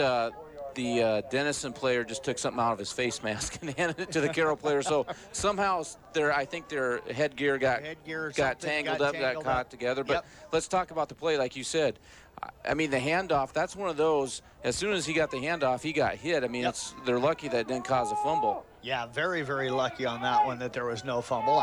Shotgun formation again, minute 30 left. Jones takes the snap, pressure comes, throws the screen and throws it behind Schabel, and it's going to fall incomplete. So what started looking like a very good drive here, all of a sudden, Lonnie, now the Tigers are facing a 3rd and 14 with a minute 29 left. And folks, I'm sure you can hear it. We've got a crowd mic out there. You can hear some of the crowd getting a little restless that they're taking this much time off the clock in between these snaps right now, down 6-0 here late in the first half. Yeah, they're wanting the Tigers to score right away, and I don't blame them, but they're trying to say, hey, let's get something manageable and get down there and try to at least tie it up before half.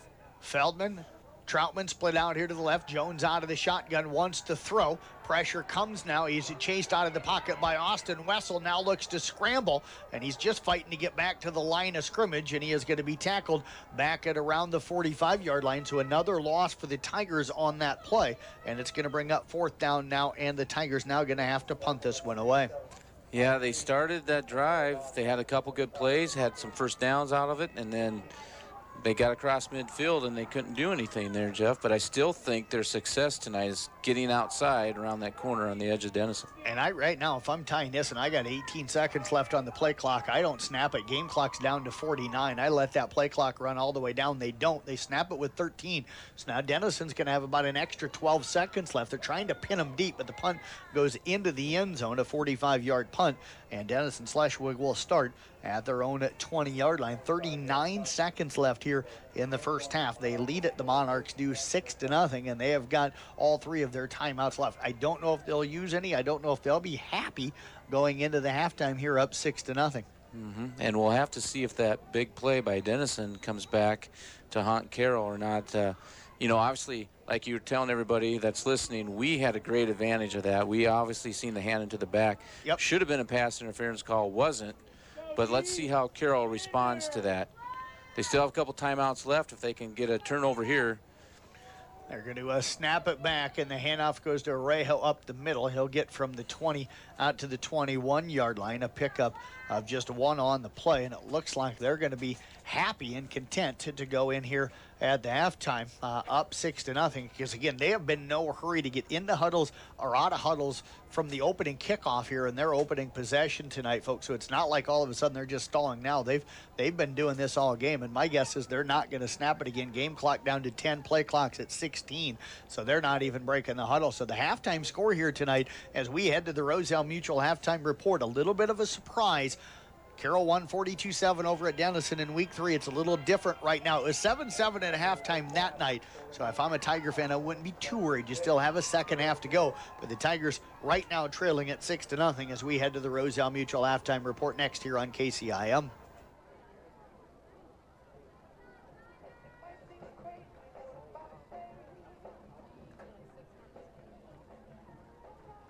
This broadcast was made possible by Midwest Deck and Fence.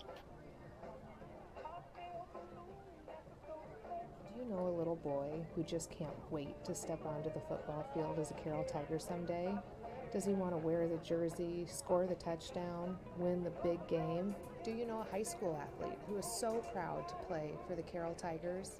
Well, the Booster Club helps all three of these athletes because when we purchase the best equipment, the coolest jerseys, and so much more, our programs can expand and grow. If you want your little tiger looking his best as he runs out onto the football field someday, join the Booster Club. Today I'm going to show you how to donate to the Carroll High School Foundation. Search for Carroll High School Foundation. Once you're on the Carroll High School Foundation website, scroll down to the donate area and click on donate. When you're in the donate section, if you're going to use PayPal, scroll down and click on PayPal donation. Then you can use your PayPal or a debit or credit card. We need you at Carroll Community School District. Teacher associates are needed at Fairview Elementary and Carroll High School. Excellent health insurance is provided with these positions. TAs receive paid holidays, IPERS benefits, and PTO. Come be a Tiger at Carroll Community School District. We need you. We want you. We want you. We want you. We This broadcast was made possible by Midwest Deck and Fence.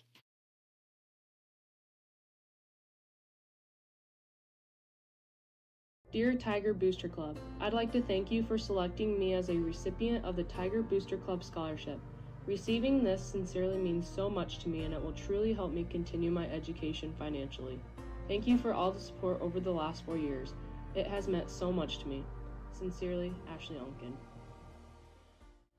Have you shopped in the Tiger Shop yet this fall? No, I haven't. How does it work? Oh, you have to. It's super easy. All you have to do is go to bit.ly/shopcarroll and then just drive out to the high school Monday through Friday from 8 to 11 and call 712-775-5000. They can bring your order right out to your car. Seriously? It's that easy? It's that easy. bit.ly/shopcarroll. It's really that easy. Dear Carroll Booster Club, thank you for choosing me as a recipient for one of your scholarships. It is an honor to be selected out of so many deserving candidates. Thanks also for everything you've provided student athletes during my 4 years at Carroll High. I will be attending Iowa State and studying finance, and this will help cover the cost of tuition and room and board. Sincerely, Colby Vincent. Have you donated to the Carroll High School Foundation yet? It's Carroll Community School District's Academic Booster Club. This foundation provides financial resources to benefit students and staff of the Carroll Community School District to enhance and inspire educational experiences and opportunities through community assistance from grades preschool through high school. If you want to donate, go to their website, which is linked to our district webpage, or find them on Facebook at Carroll High School Foundation.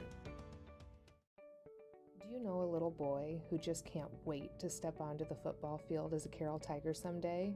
Does he want to wear the jersey, score the touchdown, win the big game? Do you know a high school athlete who is so proud to play for the Carroll Tigers?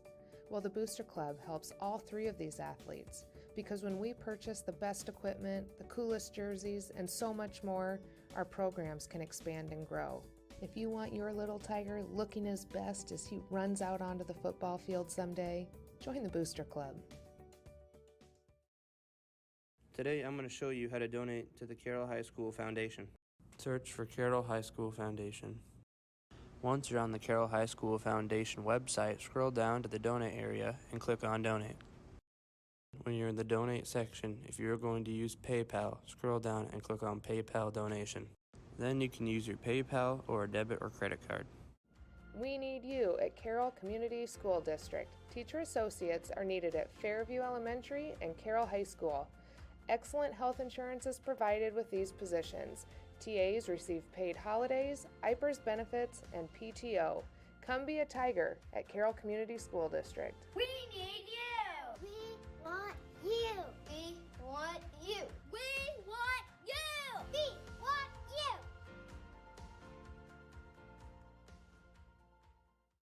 This broadcast was made possible by Midwest Deck and Fence.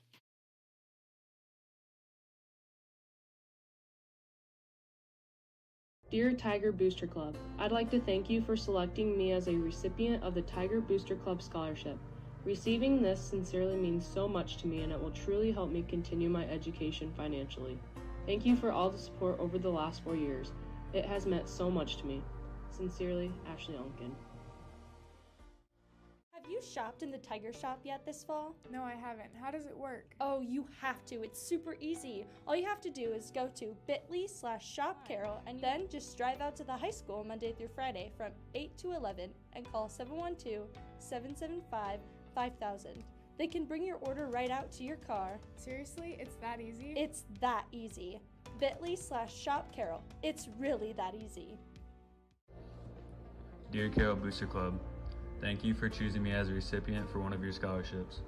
It is an honor to be selected out of so many deserving candidates. Thanks also for everything you've provided student athletes during my 4 years at Carroll High. I will be attending Iowa State and studying finance, and this will help cover the cost of tuition and room and board. Sincerely, Colby Vincent. Have you donated to the Carroll High School Foundation yet? It's Carroll Community School District's Academic Booster Club. This foundation provides financial resources to benefit students and staff of the Carroll Community School District to enhance and inspire educational experiences and opportunities through community assistance from grades preschool through high school. If you want to donate, go to their website, which is linked to our district webpage, or find them on Facebook at Carroll High School Foundation. Do you know a little boy who just can't wait to step onto the football field as a Carroll Tiger someday? Does he want to wear the jersey, score the touchdown, win the big game? Do you know a high school athlete who is so proud to play for the Carroll Tigers? Well, the Booster Club helps all three of these athletes, because when we purchase the best equipment, the coolest jerseys, and so much more, our programs can expand and grow. If you want your little Tiger looking his best as he runs out onto the football field someday, join the Booster Club. Today I'm going to show you how to donate to the Carroll High School Foundation. Search for Carroll High School Foundation. Once you're on the Carroll High School Foundation website, scroll down to the donate area and click on donate. When you're in the donate section, if you're going to use PayPal, scroll down and click on PayPal donation. Then you can use your PayPal or a debit or credit card. We need you at Carroll Community School District. Teacher associates are needed at Fairview Elementary and Carroll High School. Excellent health insurance is provided with these positions. TAs receive paid holidays, IPERS benefits, and PTO. Come be a Tiger at Carroll Community School District. We need you. We want you. We want you. We want you. We want you.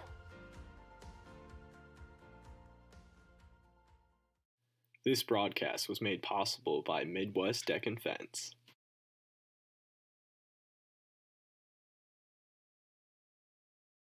Dear Tiger Booster Club, I'd like to thank you for selecting me as a recipient of the Tiger Booster Club Scholarship.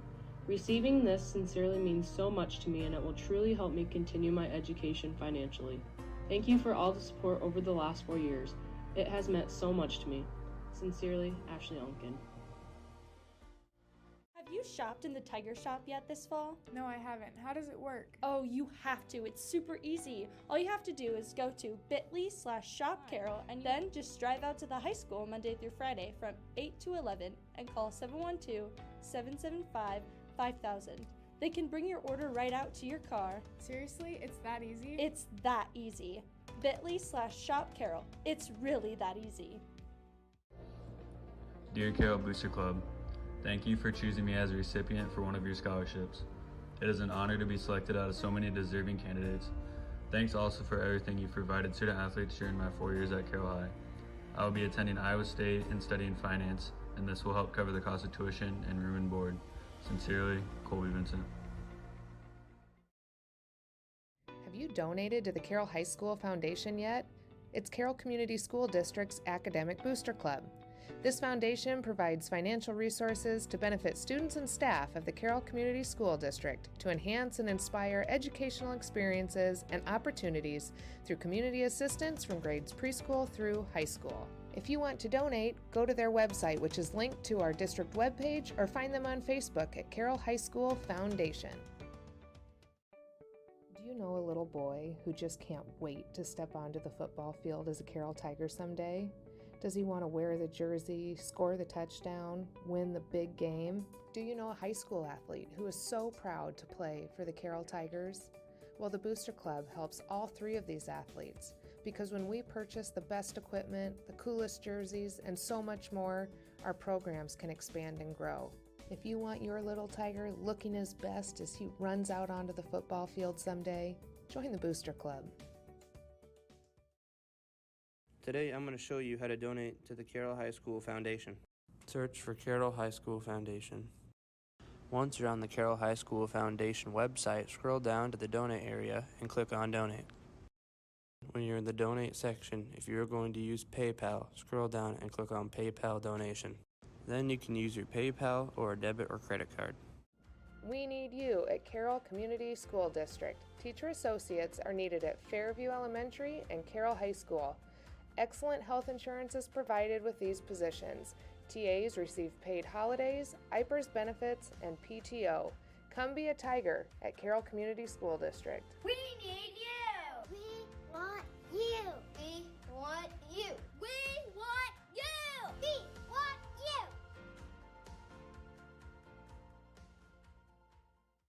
This broadcast was made possible by Midwest Deck and Fence.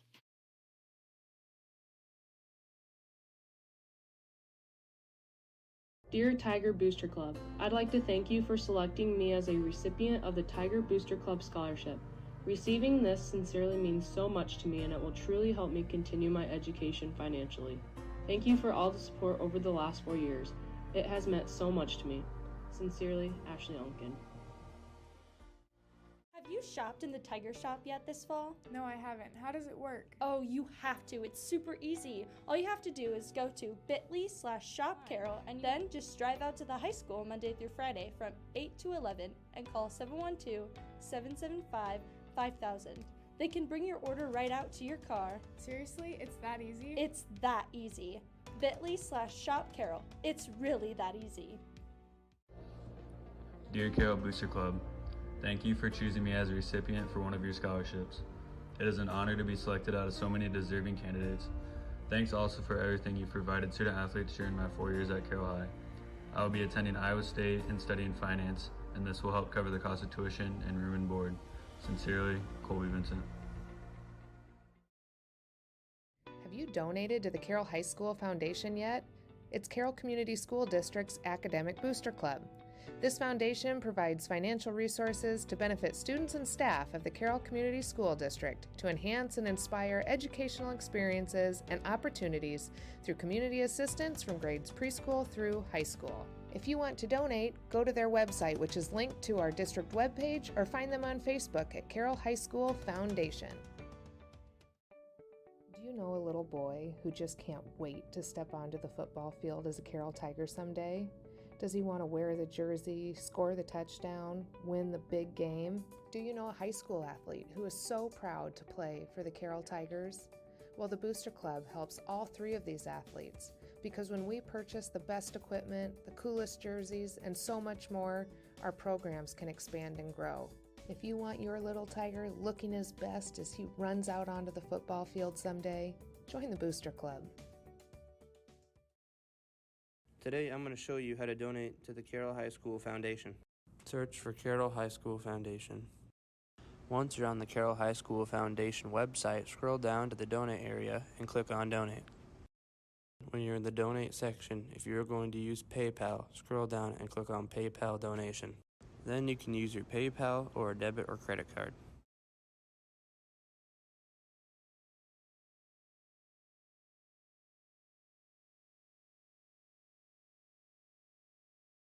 One catch for 8 yards to the Tigers, 30 yards rushing, 78 yards passing for a total offense of just 108 yards. We'll step away. We'll take a quick break. Back with more of our Roselle Mutual halftime report. We'll give you some scores from around the area. That's coming up next, and Lonnie will tell you what he thinks the Tigers will do in the second half.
Roselle Mutual halftime report. Jeff Blankman and the legend Lonnie Miller with you here tonight, 6-0 in favor of the Denison Schleswig Monarchs. Quick look at some other scores from around the area. Kemper leading Pocahontas area up at Pocahontas over on Kick, 10-0 at halftime. South Central Calhoun rolling Sioux Central 34-0 late in the first half. ESAC up 21-0 on Missouri Valley at the halftime. IK Manning has extended it to 27-0 over Southwest Valley at the halftime. That game over on KKRL. Glidden Ralston was trailing Woodbine 36-0 at the end of the first half. Audubon is leading Bedford at 28-0. That game at the halftime as well.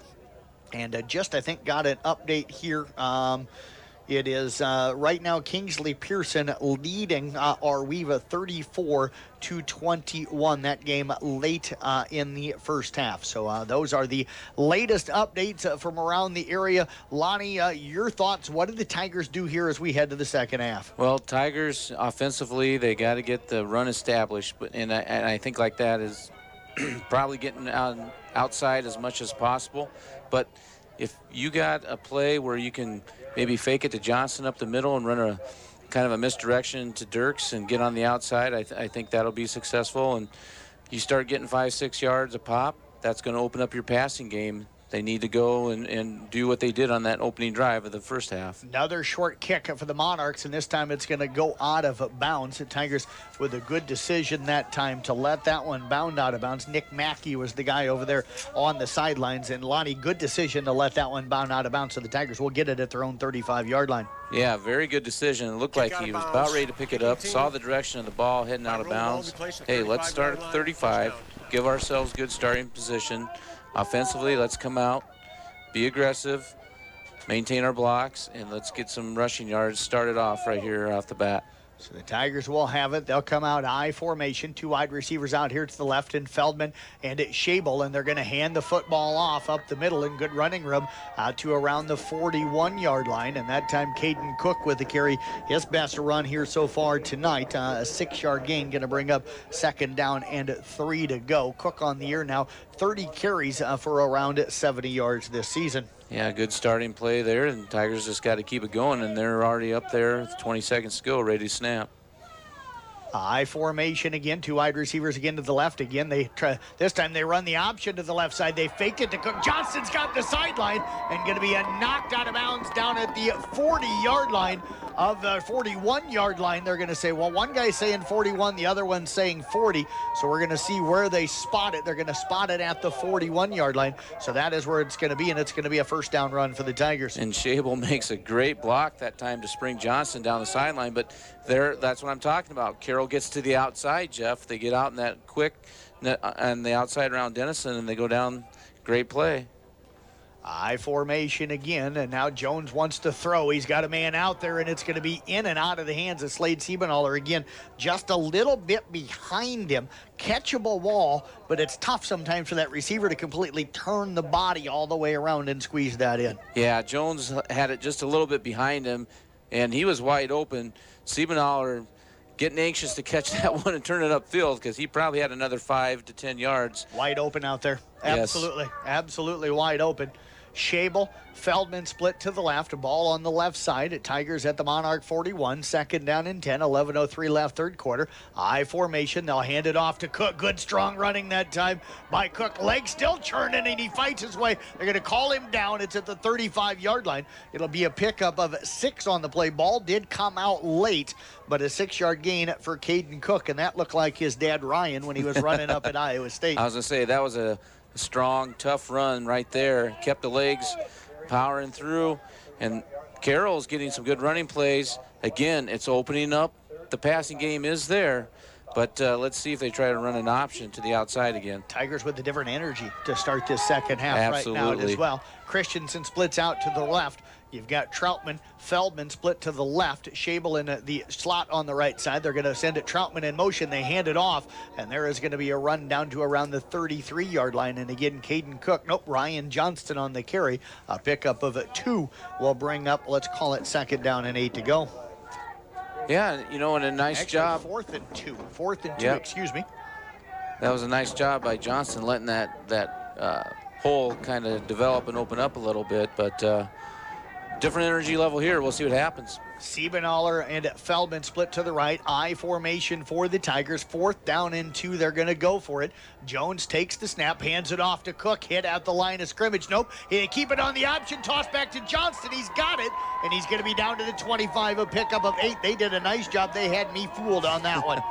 And I was thinking if Carroll can do that, they fake it to Johnston. Jones runs the option, and they get the first down.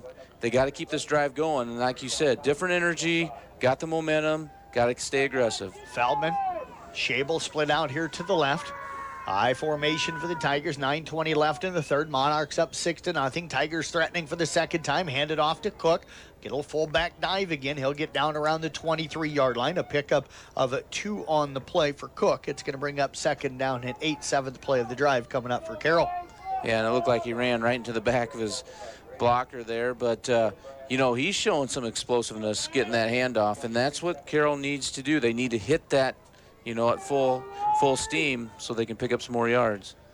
I formation again. 2 wide receivers out to the left, and it's Schabel and Feldman. Jones under center. I formation, takes the snap, hands it off to Johnson, 2nd man through. Johnson kind of darting in there a little bit, kind of danced a little bit, and then kind of tried to hit the hole. He's going to be tackled at around the 22-yard line. A pickup of 1, going to bring up 3rd down and 7. And these are the kind of 3rd downs that the Tigers don't really like, these 3rd and longs.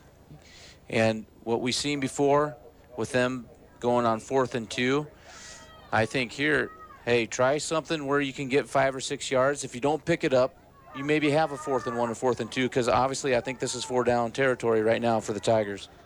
Tigers will go 4 wide, 2 to the right, 2 to the left. They'll send Schabel in motion from a left to right. They're going to run the option to that left side, and Jones wants to keep it hit and wrapped up down around the 21-yard line. So that's going to be a gain of 2, going to bring up 4th and 6. And Lonnie, they're in 2-down territory. I think from here they've got to go for this. Yeah, and that time I think if Jones pitches it, Johnston has enough on the outside to pick up the first down, Jeff. Yep, he had a guy out there, but I think if he'd have made the pitch, I think Johnson had the angle to get around him. Feldman, Schabel again split out here to the left. Christensen, Troutman split to the right. Shotgun formation for Jones, and Johnston lined up to his right. They're going to take it, going to throw it, and the pass is complete, and that's going to be enough for a first down to the 13-yard line. Feldman able to squeeze that one in, so a pickup of 8 will move the chains. And nice job that time by Feldman coming back on his route, even though Jones rifled it, because that defender was right on his back, and he made a great catch, Jeff. That's going to bring up a 1st and 10, 10th play of the drive coming up for Carroll. This drive started at the beginning of the quarters. They've chewed almost 5 minutes off of the clock here, Lonnie, on this drive. They need to get some points out of this one, that is for sure. And that was a huge 4th down. Remember that play. Absolutely. Troutman and Christensen again to the right. Troutman now goes in motion right to left. They'll hand it off to Johnston. Weaves his way through some traffic and gets down to the 10-yard line. A pickup of 2 on the play. Johnston now 13 carries for 47 yards. And Lonnie, the crazy thing is even those 2-yard runs right now are looking kind of tough up the middle for Carroll. Yeah, and I think right now, this time again, you know, and I don't want to be the one calling plays up here, but I think you got to run the option to that right side and get that out to Johnston, let him go around the outside and score. Right side is the wide side. Ball over on the left hash mark. 2nd and 8 from the 10. Jones wanting to throw, and he throws short of double coverage as the pressure came. He had a receiver there, and that was, again, Schabel. But there was double coverage there that time, Lonnie, and he did a wise job, just kind of threw it at their feet. Yeah, it's either throw it at the feet or throw it way out so it doesn't get intercepted. Double coverage there, you don't really want to throw into it. And kind of a good decision there, but crowd probably wasn't too pleased, but brings up a big 3rd and 8. What are you going to do here? And I still like that option play to the right side. Tigers will come out pistol formation, trips to the right and at 2 to the left. Schabel goes in motion, and they're going to run the option to the short side. Jones again going to keep it, and he is going to be wrapped up at around the 8-yard line. So a gain of 2 is going to bring up 4th down. We'll call it. They got to get down to around the 8-yard, about the 2-yard line. So 4th and about 6, and I think they've got to go for it here again. I think so too, and he just ran out of room running that option to the short side there, Jeff. Maybe pitched it, but you're still running out of real estate. Got to have one of your best plays right here. They'll break the huddle. Christensen Troutman to the right. Schabel in the slot right side. Feldman splits to the left. He's the lone guy out there. He's going to run a crossing pattern. They're looking for him, and it is dropped in the end zone. No flags, and the Tigers will turn it over on downs. Jones looked right to start with, Lonnie, then came back to left. I was kind of watching Feldman on the route. He was double covered. I think they knew that's where he really wanted to go. He ended up going there, and it's incomplete, and the Tigers will turn it over on downs. They do have the Monarchs pinned at their own 8-yard line. You know, and great protection that time for Jones. He had all day to throw, and just like you said, I think they knew that he wanted to try to get that into Feldman. Crossing across that middle, a tough throw in there. You know, you're running around double coverage for sure, and then ended up about 3 or 4 defenders and falls incomplete. So now here is defensively, they've really got to make the stand right here. Yeah, absolutely, especially with the way Denison has been running the play clock down all night long. They'll come out I formation, Wessel under center, turns, hands it off to Arejo, and Arejo just fights his way forward out past the 10, out to the 11-yard line. Ball had come loose, but again, they're going to call him down. They might give him the 12. It looks like it's going to be the 12. That'll be a pickup of about 4 on the play. It'll bring up second now. Let's call it 6 yards to go. And, you know, there you go. Denison, their running backs, they're fighting for every yard. And what we saw, and you just mentioned, look how much time Carroll took. Denison's going to do that just as well. We might have, if Denison picks up a couple of first downs on this drive, Lonnie, we might have each team with 1 possession in the third quarter. Yeah, because we're down to almost 5 minutes already. Yep, and they have been running the play clock down to 4 to 5 seconds before they snap it. They'll hand it off to the second man through Hildebrand, and Hildebrand works his way off the left side out near the 13-yard line, a pickup of just 1 on the play. It'll bring up third down. This is a big third down for the Tigers. Third down, let's call it, about still 6 yards to go. Did have a quick update again. Glidner-Alston, tough one tonight. They're banged up, only 14 guys suiting up for them tonight. They're trailing 60-0 right now at the halftime to Woodbine. Yeah, that's tough situation there for the Wildcats. Down 4 starters due to injuries and a bunch of subs injured and other things over there. So only about 14 guys eligible to be able to go play for them tonight. I formation for the Monarchs, 3rd down and 6. Wessel wants to throw, looks to throw, short side, picked off, and it's going to be taken for the touchdown. Troutman jumped it and picked it off, his first interception. He'll take it for the touchdown, and the Tigers are on the board. What a big play. And not only getting the turnover, but to score on it. And that ought to really get the momentum and the energy level pumped up here for the Tigers. Great job. Read that, jumped the pass, and picks it off, runs it in untouched for the touchdown. Tigers can take the lead on this extra point attempt. And Nolan Moore in to attempt at that extra point. Troutman read that one beautifully. Wessel stared his receiver down. The extra point is up. It is good, and the Tigers lead it here by a score of 7-6. 4:07 left in the third. The legend and I are back in a minute here on KCIM. 20.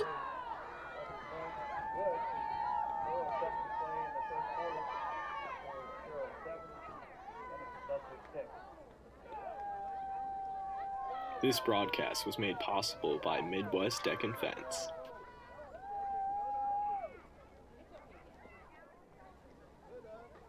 Dear Tiger Booster Club, I'd like to thank you for selecting me as a recipient of the Tiger Booster Club Scholarship. Receiving this sincerely means so much to me, and it will truly help me continue my education financially. Thank you for all the support over the last 4 years. It has meant so much to me. Sincerely, Ashley Unkin.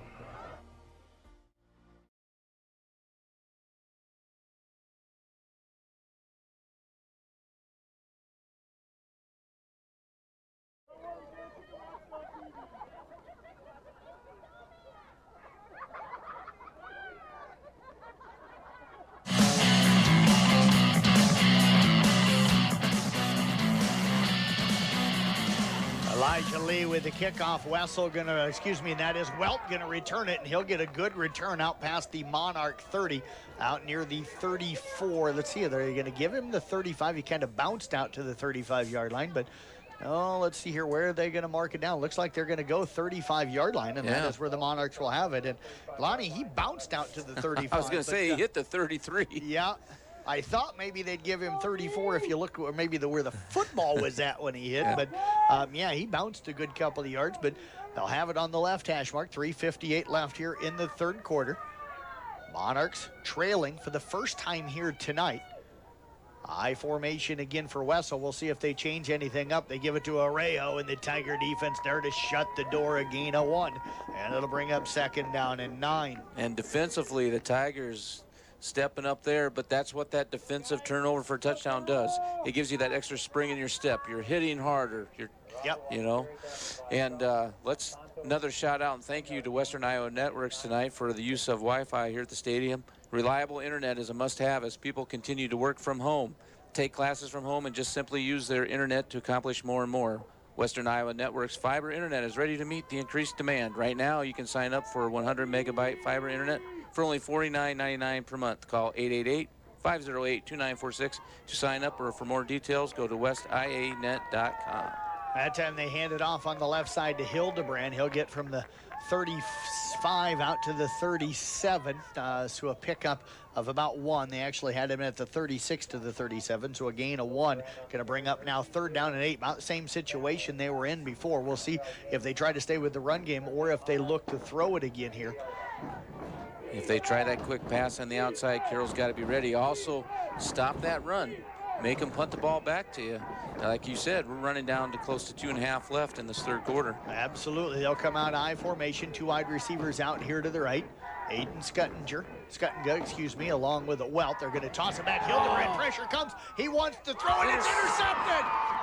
Jumping the passing route that time was Christensen. As he came up and read it, they were going to have their running back throw it, and Christensen comes up with the interception and takes it down to the Monarch 42. And I almost thought he's going to get tackled there in the backfield. It's great pressure there by the Tigers.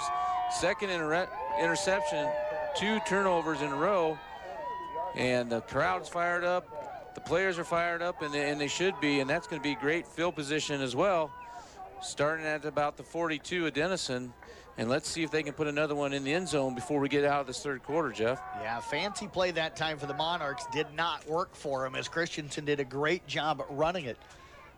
2:23 left here. It's third quarter, 7-6 Tigers, and we're going to get a flag from behind the play. Let's see what it is.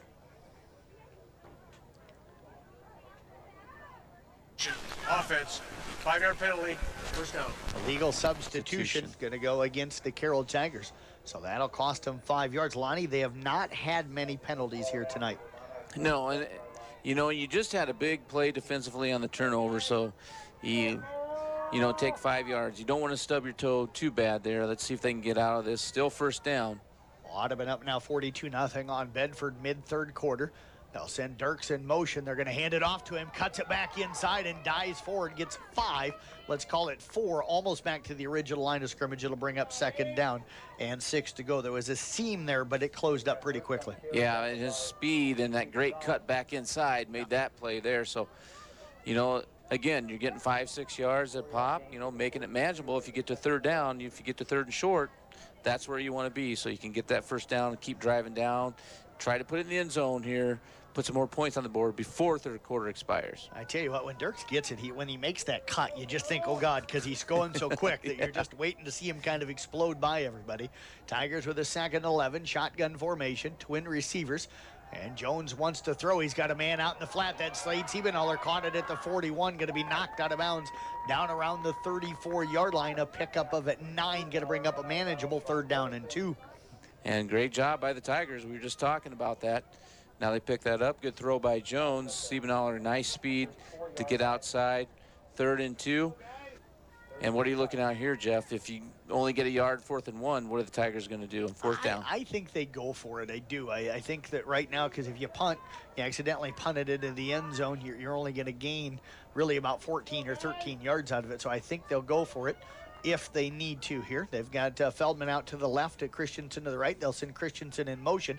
Going to fake it to him. Jones wants to keep it, and he is going to be hit, wrapped up, spun down at the 35, and that's going to be a loss of about a yard on the play, and it's going to bring up 4th down now. Instead of Lonnie 4th and 1, it's 4th and 3, and it looks like the Tigers going to keep the offense out on the field. Yeah, and I thought they'd be maybe 4 down territory there. Let's see if they try to run that option play or are they going to try to do a pass play.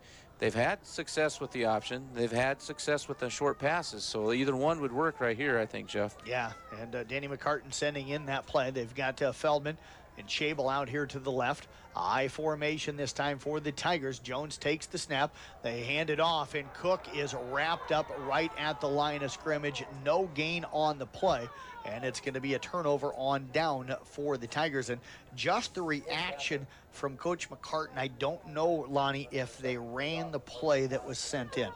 I don't know either, because it looked like Johnston was wide open. If Jones pitches to him, there's nobody out there. I mean, he could run 40 yards for the touchdown, and I almost was thinking, oh my gosh, they're going to run that option play. They handed it up to Cook, and Denison had 3 guys right there. He had no chance. So I'm not sure exactly which play was called, but for the Tigers now, they just got to keep applying that pressure. And, hey, let's get another turnover. Yeah, as Lonnie let's see if Denison tries to hurry things up, too. I was going to say, as you were saying, that was an old-school Nebraska triple option or Oklahoma back in the wishbone where the quarterback pulls it out of the belly of the fullback and then you toss it. Now, as you said, Johnson might have been gone on that one because there was nobody there. Monarchs have it 1st and 10 at their own 35. 50 seconds left, third quarter. Tigers up 7-6. And Wessel going to keep it. He's got some running room up the middle. Dances his way out near midfield. Going to mark him down at the 49-yard line. Pickup of 14 on the play that time for Wessel. So 5 carries now for 41 yards for him here tonight. Hey, Jeff Blankman here. I want to give a shout out to New Way Ford in Coon Rapids for sponsoring Sports on the Go with me and giving me a vehicle to drive. Even though I stayed right here in town tonight, it's parked right out in the parking lot. Make sure you listen throughout the game for our New Way Ford feature vehicle of the game. Tonight it's a 2018 Nissan Altima. Of course, it's got warranty forever. Don't forget, you can find more information by calling New Way Ford at 800-861-7268 or find a picture of the vehicle along with more details on our Carroll Broadcasting website at 1380kcim.com. Shotgun formation for Wessels, hands it off. Hildebrand coming forward, and he is going to get into Tiger territory down to the 48, a pickup of 3 on the play. And it'll bring up 2nd down and 7. And Lonnie, when they go to that shotgun and they're going to run it, Wessels and Hildebrand are both going forward during that handoff, and they've got that momentum going forward. Is the third quarter going to come to an end? Carroll Tigers off of Jack Troutman's pick 6, leading Denison 7-6. We're back with the fourth quarter in 1 minute here on KCIM. The kitchen has become the meeting.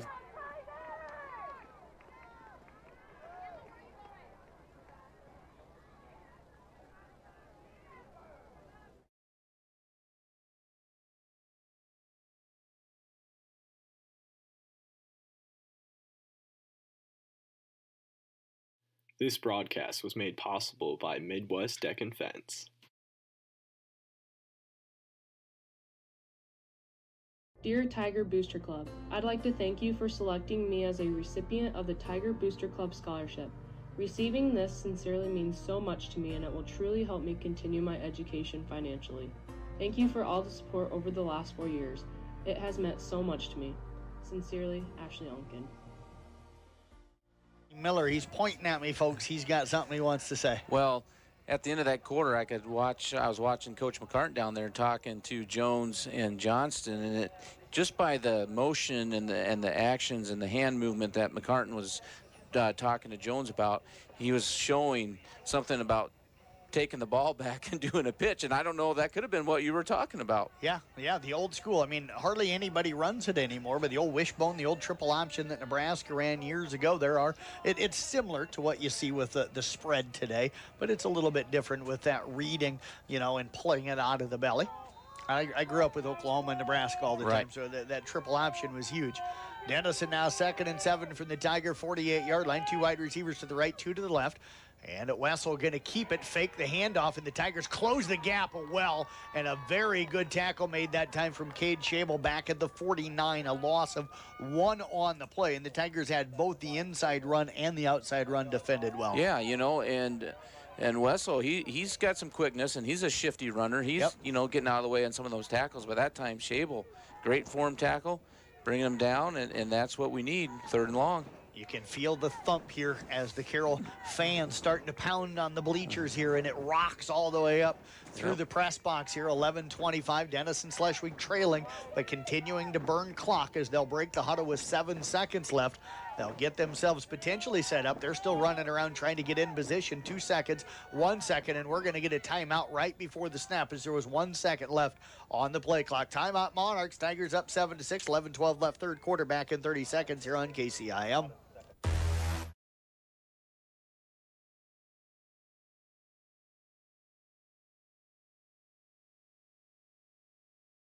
This broadcast was made possible by Midwest Deck and Fence. Have you shopped in the Tiger Shop yet this fall? No, I haven't. How does it work? Oh, you have to. It's super easy. All you have to do is go to bit.ly/shopcarol and then just drive out to the high school Monday through Friday from 8 to 11 and call 712-775-5000. They can bring your order right out to your car. Seriously? It's that easy? It's that easy. bit.ly/shopcarol. It's really that easy. Yes, Corey Jeske, he just sent me a message, and he thanked me for mentioning the Huskers on the radio, because Corey, he'll wear Iowa stuff, but I know inside, deep inside there, he's a closet Husker fan, and I think everybody that knows him fairly well knows that. But Jeff Blankman, Lottie Miller with you here tonight on 1380 AM, 95.1 FM KCIM. One of your favorite things you used to do before you got heavy into coaching volleyball over at Glidden was the new A Ford Scoreboard Show. That'll follow us tonight, 10 to midnight. Right. We've got Nathan Cones and Jim Molitor in the studio. They're waiting for Lonnie and I to quit talking so they can take over later tonight. Wessel out of the shotgun, takes the snap. Looks deep. He's got a man down there, but the ball over the head of his intended receiver that time. He was looking for Skuttinga, and it'll fall incomplete coverage that time for the Tigers, provided by Feldman, and he was running step for step with him. Wessel now 2 of 6 tonight for 40 yards in the pass game. Going to bring up 4th down, and they will punt the football away, as at least they're sending Turin out, and Feldman going to set up back at around the Carroll. Looks like he's still moving backwards about the 13, 12-yard line. And also, we had some good pressure that time from the outside by Slade Siebenthaler, and I think he forced Wessel to throw that just a little bit earlier than he wanted to. 5th punt of the night for the Monarchs. There is a high end-over-end punt again going to the sideline. That one's going to go out of bounds. We'll see where the official stops. He's going to stop and start walking forward, and he's going to stop, it looks like, at the 18-yard line, and that is where the Carroll Tigers will have the football with 10:58 left to go here in the football game. And the Tigers right now with a 1-point lead at 7-6. Yeah, and defensively, they've second half here, 2 huge turnovers. The one by Troutman to put it in the end zone to give the Tigers the lead here. Yep. And then they were not able to get anything done on the second interception by Colby Christensen. Ended up turning that one over on downs. And now they'll have the ball back, and they're going to break the huddle. It looks like Christensen will come out here to the right, Feldman, and Schabel will split out to the left.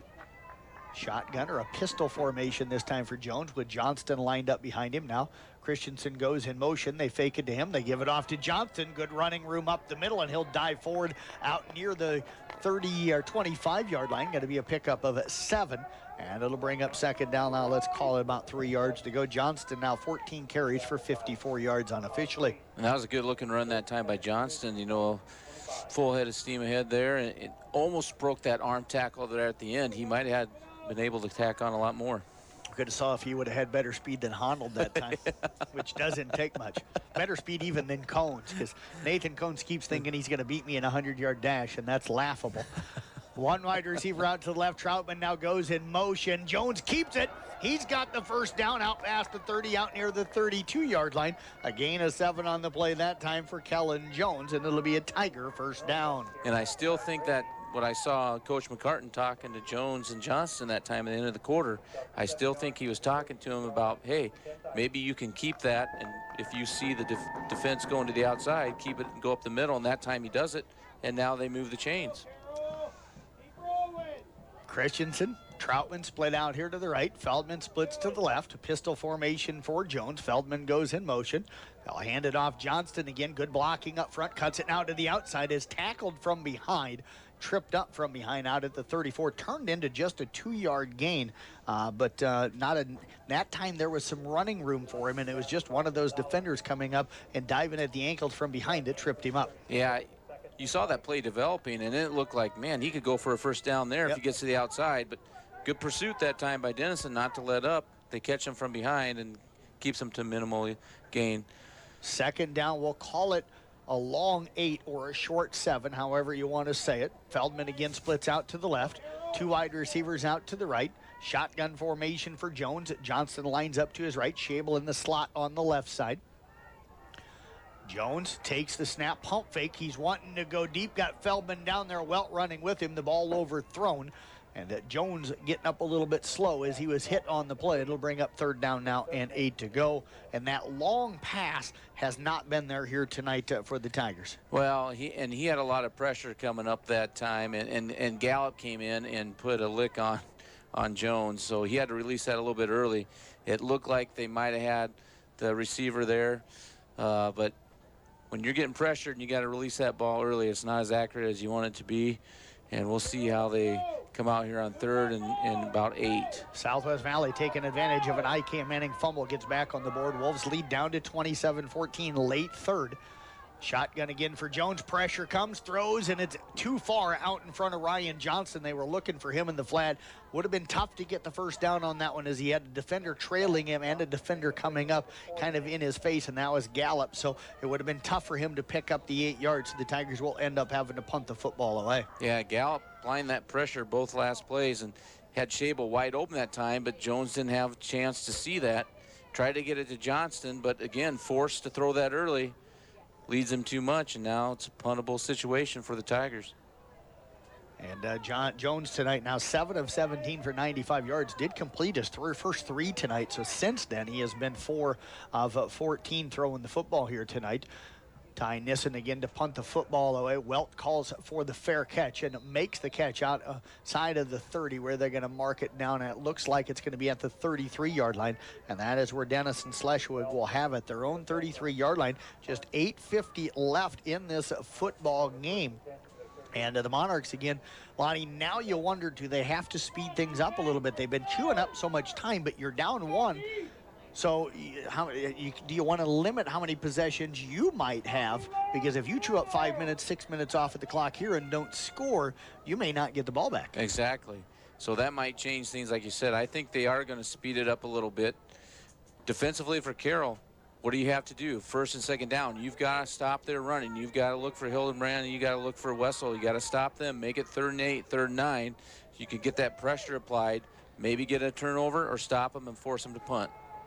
And they're going to hand the football off. Orejo going to get out past the 35 to the 36. A pickup of 3. Kemper leading 13-0 over Pocahontas here at the end of the 3rd. That game over on Kick 106.7.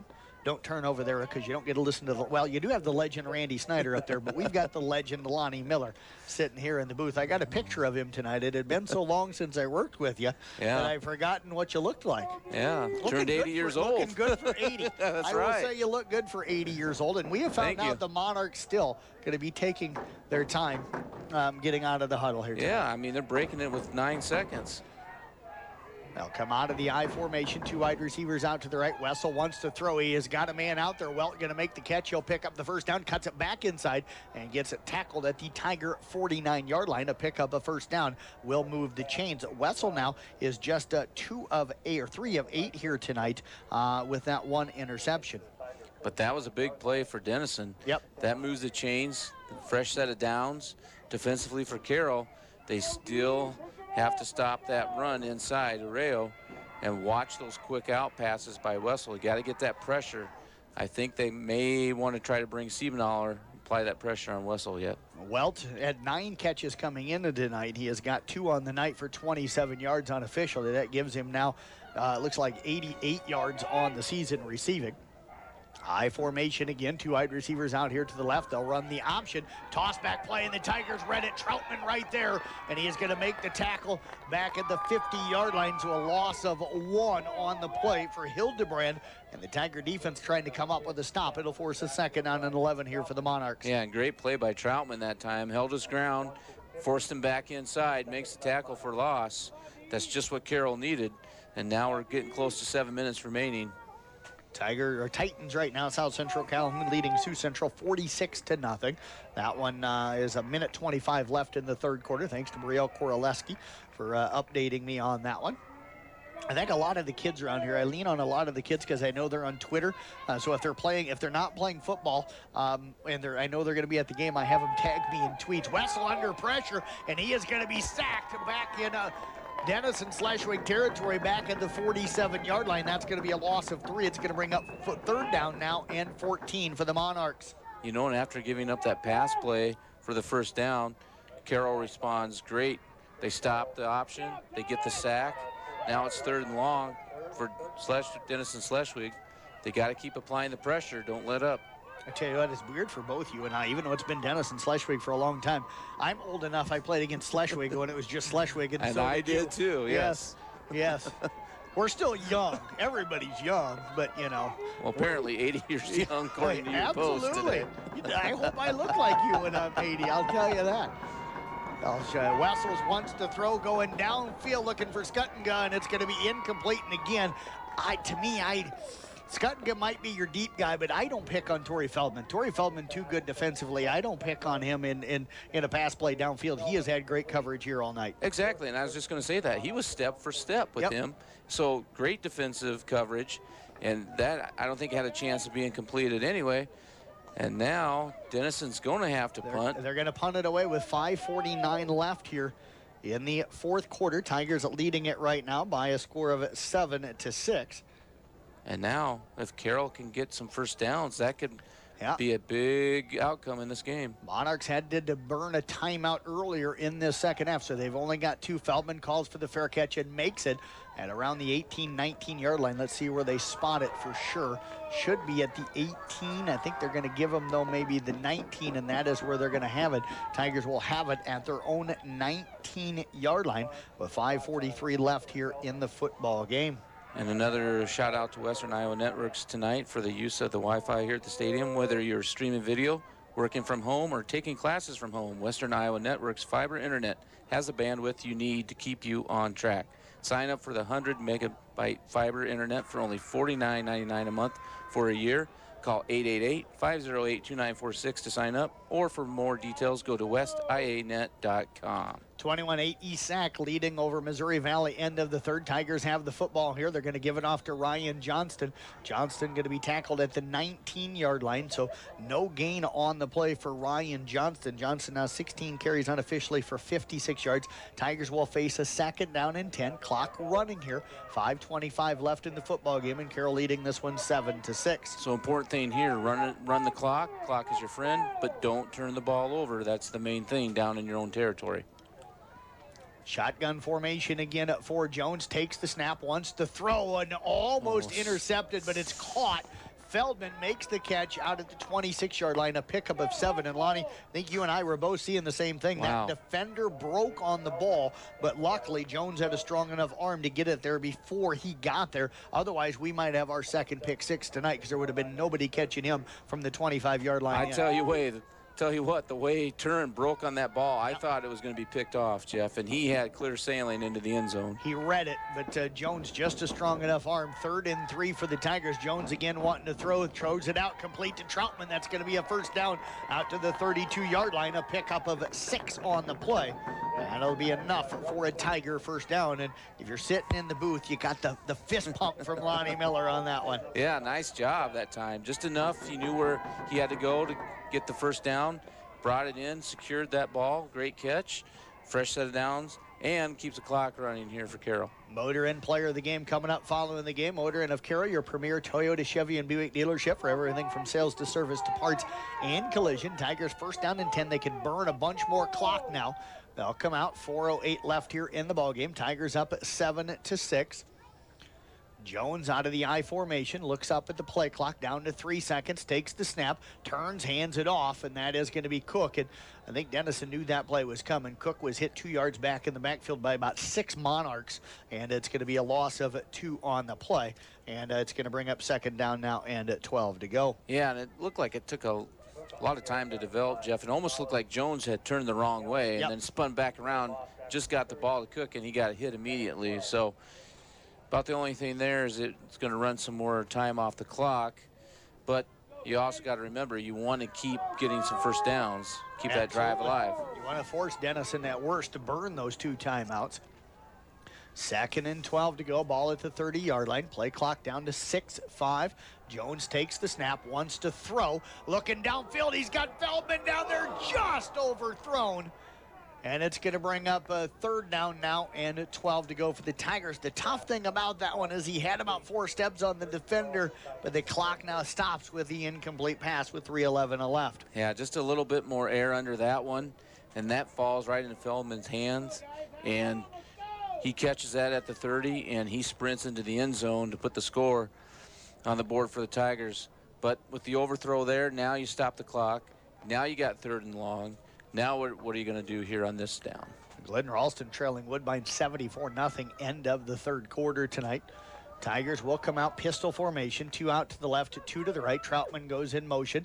They're going to run the option. Jones keeps it. It slips a tackle in the backfield, but tackled at the 30. Are they going to make it? Nope, they are going to give him the 30 where the ball was at. That's going to be a no gain, so the Tigers going to be forced to punt the football away. If you look at the game play clock and the game clock, they can tick it down to about 2:20 left in the 4th quarter before they'd have to snap to punt it. So Denison Schleswig, Lonnie, probably going to have around 2:15, 2:10, probably closer to 2:15 left. Is Ty Nissen going to punt this one away? Yeah, you want to use as much clock as possible here before you snap it to punt it away, and hopefully he gets a hold of it. And they don't. They actually snap it with 14 seconds left.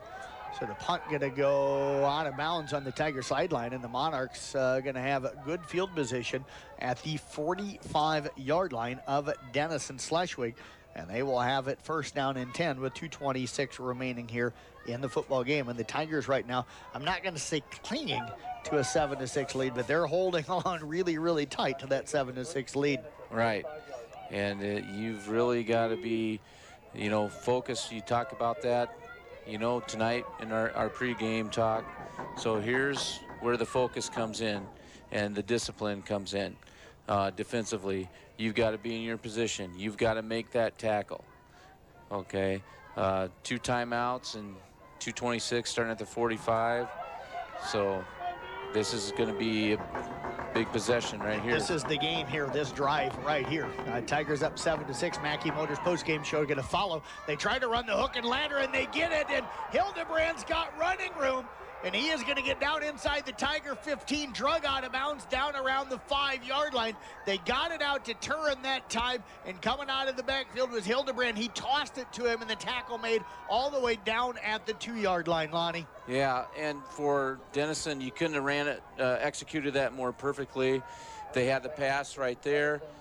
Carroll was right there, but he split the defenders, and now if you're the Tigers, didn't see that it was the hook and ladder. Right. And they were looking to tackle Turin, and as soon as Hildebrand got it, they had to track him down, and the ball down to the 2-yard line.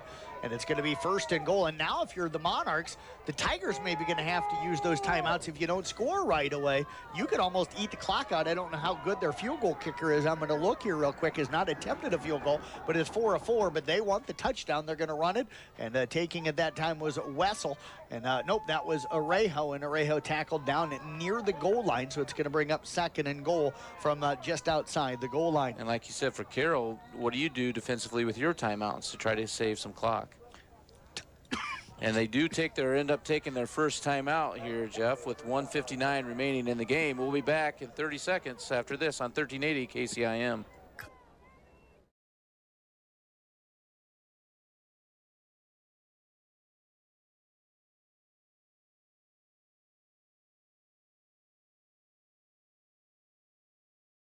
This broadcast was made possible by Midwest Deck and Fence.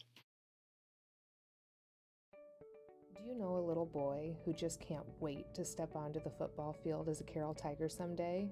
Does he want to wear the jersey, score the touchdown, win the big game? Do you know a high school athlete who is so proud to play for the Carroll Tigers? Well, the Booster Club helps all 3 of these athletes, because when we purchase the best equipment, the coolest jerseys, and so much more, our programs can expand and grow. If you want your little Tiger looking his best as he runs out onto the football field someday, join the Booster Club. You're in that mindset right now. You hear people say sometimes, Lonnie, let them score so that you have a couple of minutes to try and get the ball down the field instead of letting them burn clock. Do the Tigers do that? Do you just let them score here? I don't think you let them score. I don't either. No way. You stay tough as you can defensively, but Wessel's going to try to keep it and squeeze it in, I think. And they're going to give it off, and Wessels are going to take it in for the touchdown. The official on the far side of the field says a 1-yard touchdown run that time from Carter Wessels. And Denison Schleswig has taken a 12-7 lead pending the extra point. So 2 big plays tonight for Denison Schleswig. First half, potentially a pass interference offensively, wasn't called. And then the big hook and ladder here with just 3 minutes remaining in the fourth quarter. And right now, a 2-point conversion would make it a touchdown and an extra point, but it looks like they're setting up, going to go for 1 here. Maybe they'll go for 2. They are going to go for 2. Wessels throws it, and it's batted away. Great nice defense play that time by the Tigers. It looks like Cade Chabel got up there and knocked that one away. So the 2-point conversion no good, and the Monarchs going to take a 12-7 lead with 1:54 left here in the ball game. We'll step away, back with more football coming up here on KCIM.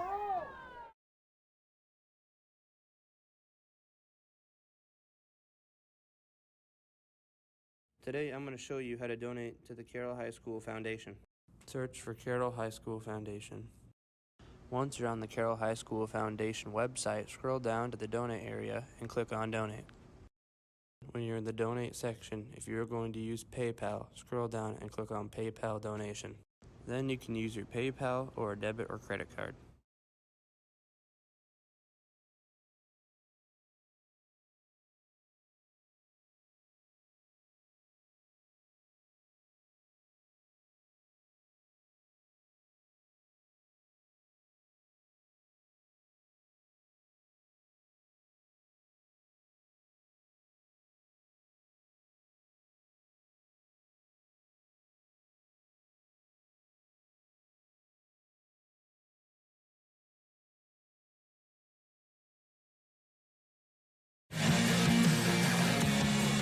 Now the Carroll Tigers going to get it at their own 40-yard line after a squib kick, and the Tigers able to jump on it with 1:53 left. So really good field position, but they've got to score a touchdown down 5. Yeah, so the main thing is just get in the end zone. You don't have to worry about any point after. Get in the end zone and you can win.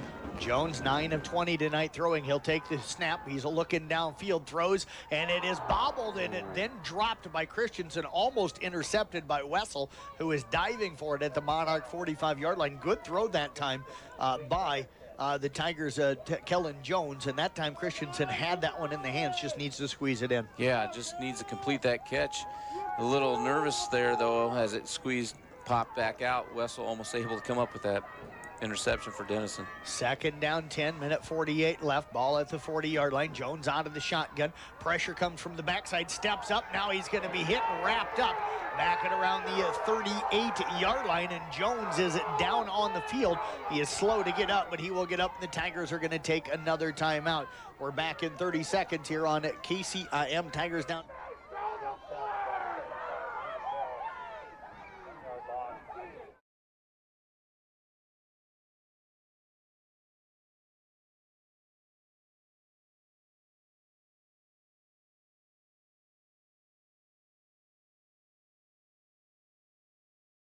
We need you at Carroll Community School District. Teacher associates are needed at Fairview Elementary and Carroll High School. Excellent health insurance is provided with these positions. TAs receive paid holidays, IPERS benefits, and PTO. Come be a Tiger at Carroll Community School District. We need you. We want you. We want you. For tonight, 55-0 as they advance into the second round of the playoffs. They'll play either Lennox, probably Lennox in the second round, but don't know for sure. 1:41 remaining. Tigers here facing a 3rd and 11. Ball at their own 39. Ball in the middle of the field. 2 wide receivers to the left, 2 to the right for Jones out of the shotgun. Johnston lines up to his right. He'll take the snap, drops back, wants to throw. He's looking downfield, pretty good coverage downfield. Now tucks it up, looks to run, and he is going to be hit, wrapped up, and brought down by the Monarchs. Again, back at around the 37-yard line, and the Tigers, Lonnie, now going to burn that final timeout, and they are down to 4th down.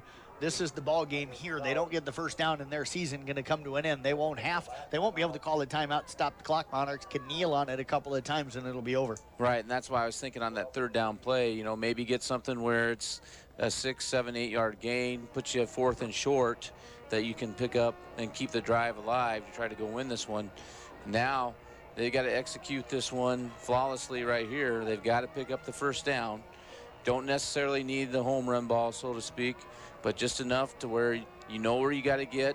Looks right at midfield where the Tigers need to pick up that first down. So if you're running a route, maybe you run a hook pattern, maybe a screen pass, but they've got to get there and they got to get the first down. Otherwise, you said it's going to be the ball game. And wide receivers have got to get open. I was watching the secondary that time, and Kellen had to tuck and run simply because there was nobody open. You've got to create a little space and give your quarterback some room to throw. So this one's going to be on the receivers here, I think, a little bit. They've got to create that space and get themselves open. 2 wide receivers each side. Jones out of the shotgun, takes the snap, drops back, looking left, pressure comes. He's going to spin away from it, breaks a tackle in the backfield, rolls out to his left, throws it downfield. He's got a man down there. It's Dirks, and caught down at the 40-yard line of the Denison/Ring Monarchs. First down for the Carroll Tigers. What a huge play that time by Jones. You definitely don't want to take a sack. Spins out of it, keeps it alive, and completes it for the first down. Now they're hurrying up, minute 18 to go. And they're going to spike the football to save themselves some time. 22-yard gain that time to Dirks, his first catch of the night. And the Tigers going to be able to make some substitutions here, minute 17 left. Dirks with his 9th catch of the season, and that one might have been the biggest catch of his career. I was going to say, that was a season-saving catch right there. We'll have to find out, but keeps it alive for the Tigers to try to win this one and extend their season, Jeff. 2nd down and 10 now for the Tigers after they spiked it to stop the clock. Jones again going to drop back, and now he throws it across the middle. Caught by Feldman. Feldman getting it wrapped up, brought down and around the 27-yard line. Tigers got to get up there again and spike the football. A gain of about 13 down to the 23, gain of 17 on the play. Jones again going to spike the football. He'll stop the clock with 1:04 remaining, and another good throw and a good job of staying alive that time by Kellen Jones. And I think Feldman made a great catch there. Again, I think the throw was a little bit behind, but catchable. And he freed himself. He was wide open. And Tigers, you can sense the crowd's into it. You can sense the momentum. 1:04 remaining. They can still win this. Tigers will break the huddle. They're out of the shotgun, 2 to the right, 2 to the left. Denison again was in a zone last time. We'll see if they stay zone. Here they are. Jones feels pressure, and he is going to be hit and sacked. And Lonnie, now you're in that situation. You really can't spike it here. That was 2nd down. You'd spike it and give yourself a 4th. So they've got to get back. Tackle was back to the 30-yard line. That's going to be a loss of 7 on the play. They've got to get, and they do spike it. So now they're down to 4th down, and it's 4th and 17. Yeah. You almost needed 2 plays called in the huddle for that situation, because now you're down to 4th down again. Yeah, I don't know about spiking it right there. I still think you had a few seconds to get something set up and at least run something to where maybe it's 4th and 5, 4th and 6 instead of, 4th and 15 is what you got now. You've got to get down almost to about the 14, maybe 13-yard line to extend this. Feldman and Troutman out to the left. Christensen at Schabel to the right. Shotgun formation for Jones. 4th and 17. Pressure up the middle. Jones starts his left, now scrambles right, gets away from the pressure, rolls out to his right. He's got a man down there. It's up into the end zone. Tip. Oh, they're going to call incomplete. It looked like it was grabbed by the Tigers at the 1-yard line, and it would have fallen into the end zone, but the incomplete pass is going to pretty much end it with 34 seconds left. The Tigers had it there, and it was in Christensen's hand. It looked like it was off of the tip. He had it, but as he went to the ground, the official over on the sideline here right away whistled the incomplete. Lonnie, you and I both thought he had it right away. Too, yeah. And he'd have fallen in the end zone for the touchdown, but the incomplete pass will turn it over on downs, and the Monarchs are going to have the football. Yeah, it was deflected by the Monarchs, and I thought he came down with that, with the completion, but they said it hit the ground incomplete, and he was right there in the end zone. It would have been a touchdown for the Tigers, and they would have been leading this game. But now Denison Schleswig will be able to come out in victory formation, and the Carroll Tigers are going to see their season come to an end here tonight. Kind of a shocker. Tigers had won 42-7 over at Denison Schleswig in the regular season. Tonight they will fall by a final of 12-7 as Denison Schleswig will continue on, and they'll pick up just their second win of the year, and the Tigers will end their season. And a lot of seniors, great kids, absolutely great kids, going to see their season come to an end at 3-5 as Denison Schleswig will win it here tonight by a final of 12-7. Hey, Jeff Blankman here. I do want to give a quick shout out to New Way Ford in Coon Rapids for sponsoring Sports on the Go with me and giving me a vehicle to drive to the game I'm covering tonight. Make sure to listen to hear the New Way Ford feature car of the game. Tigers again falling here 12-7. Lonnie and I will be back with the Mackey Motors postgame show coming up next here on KCIM.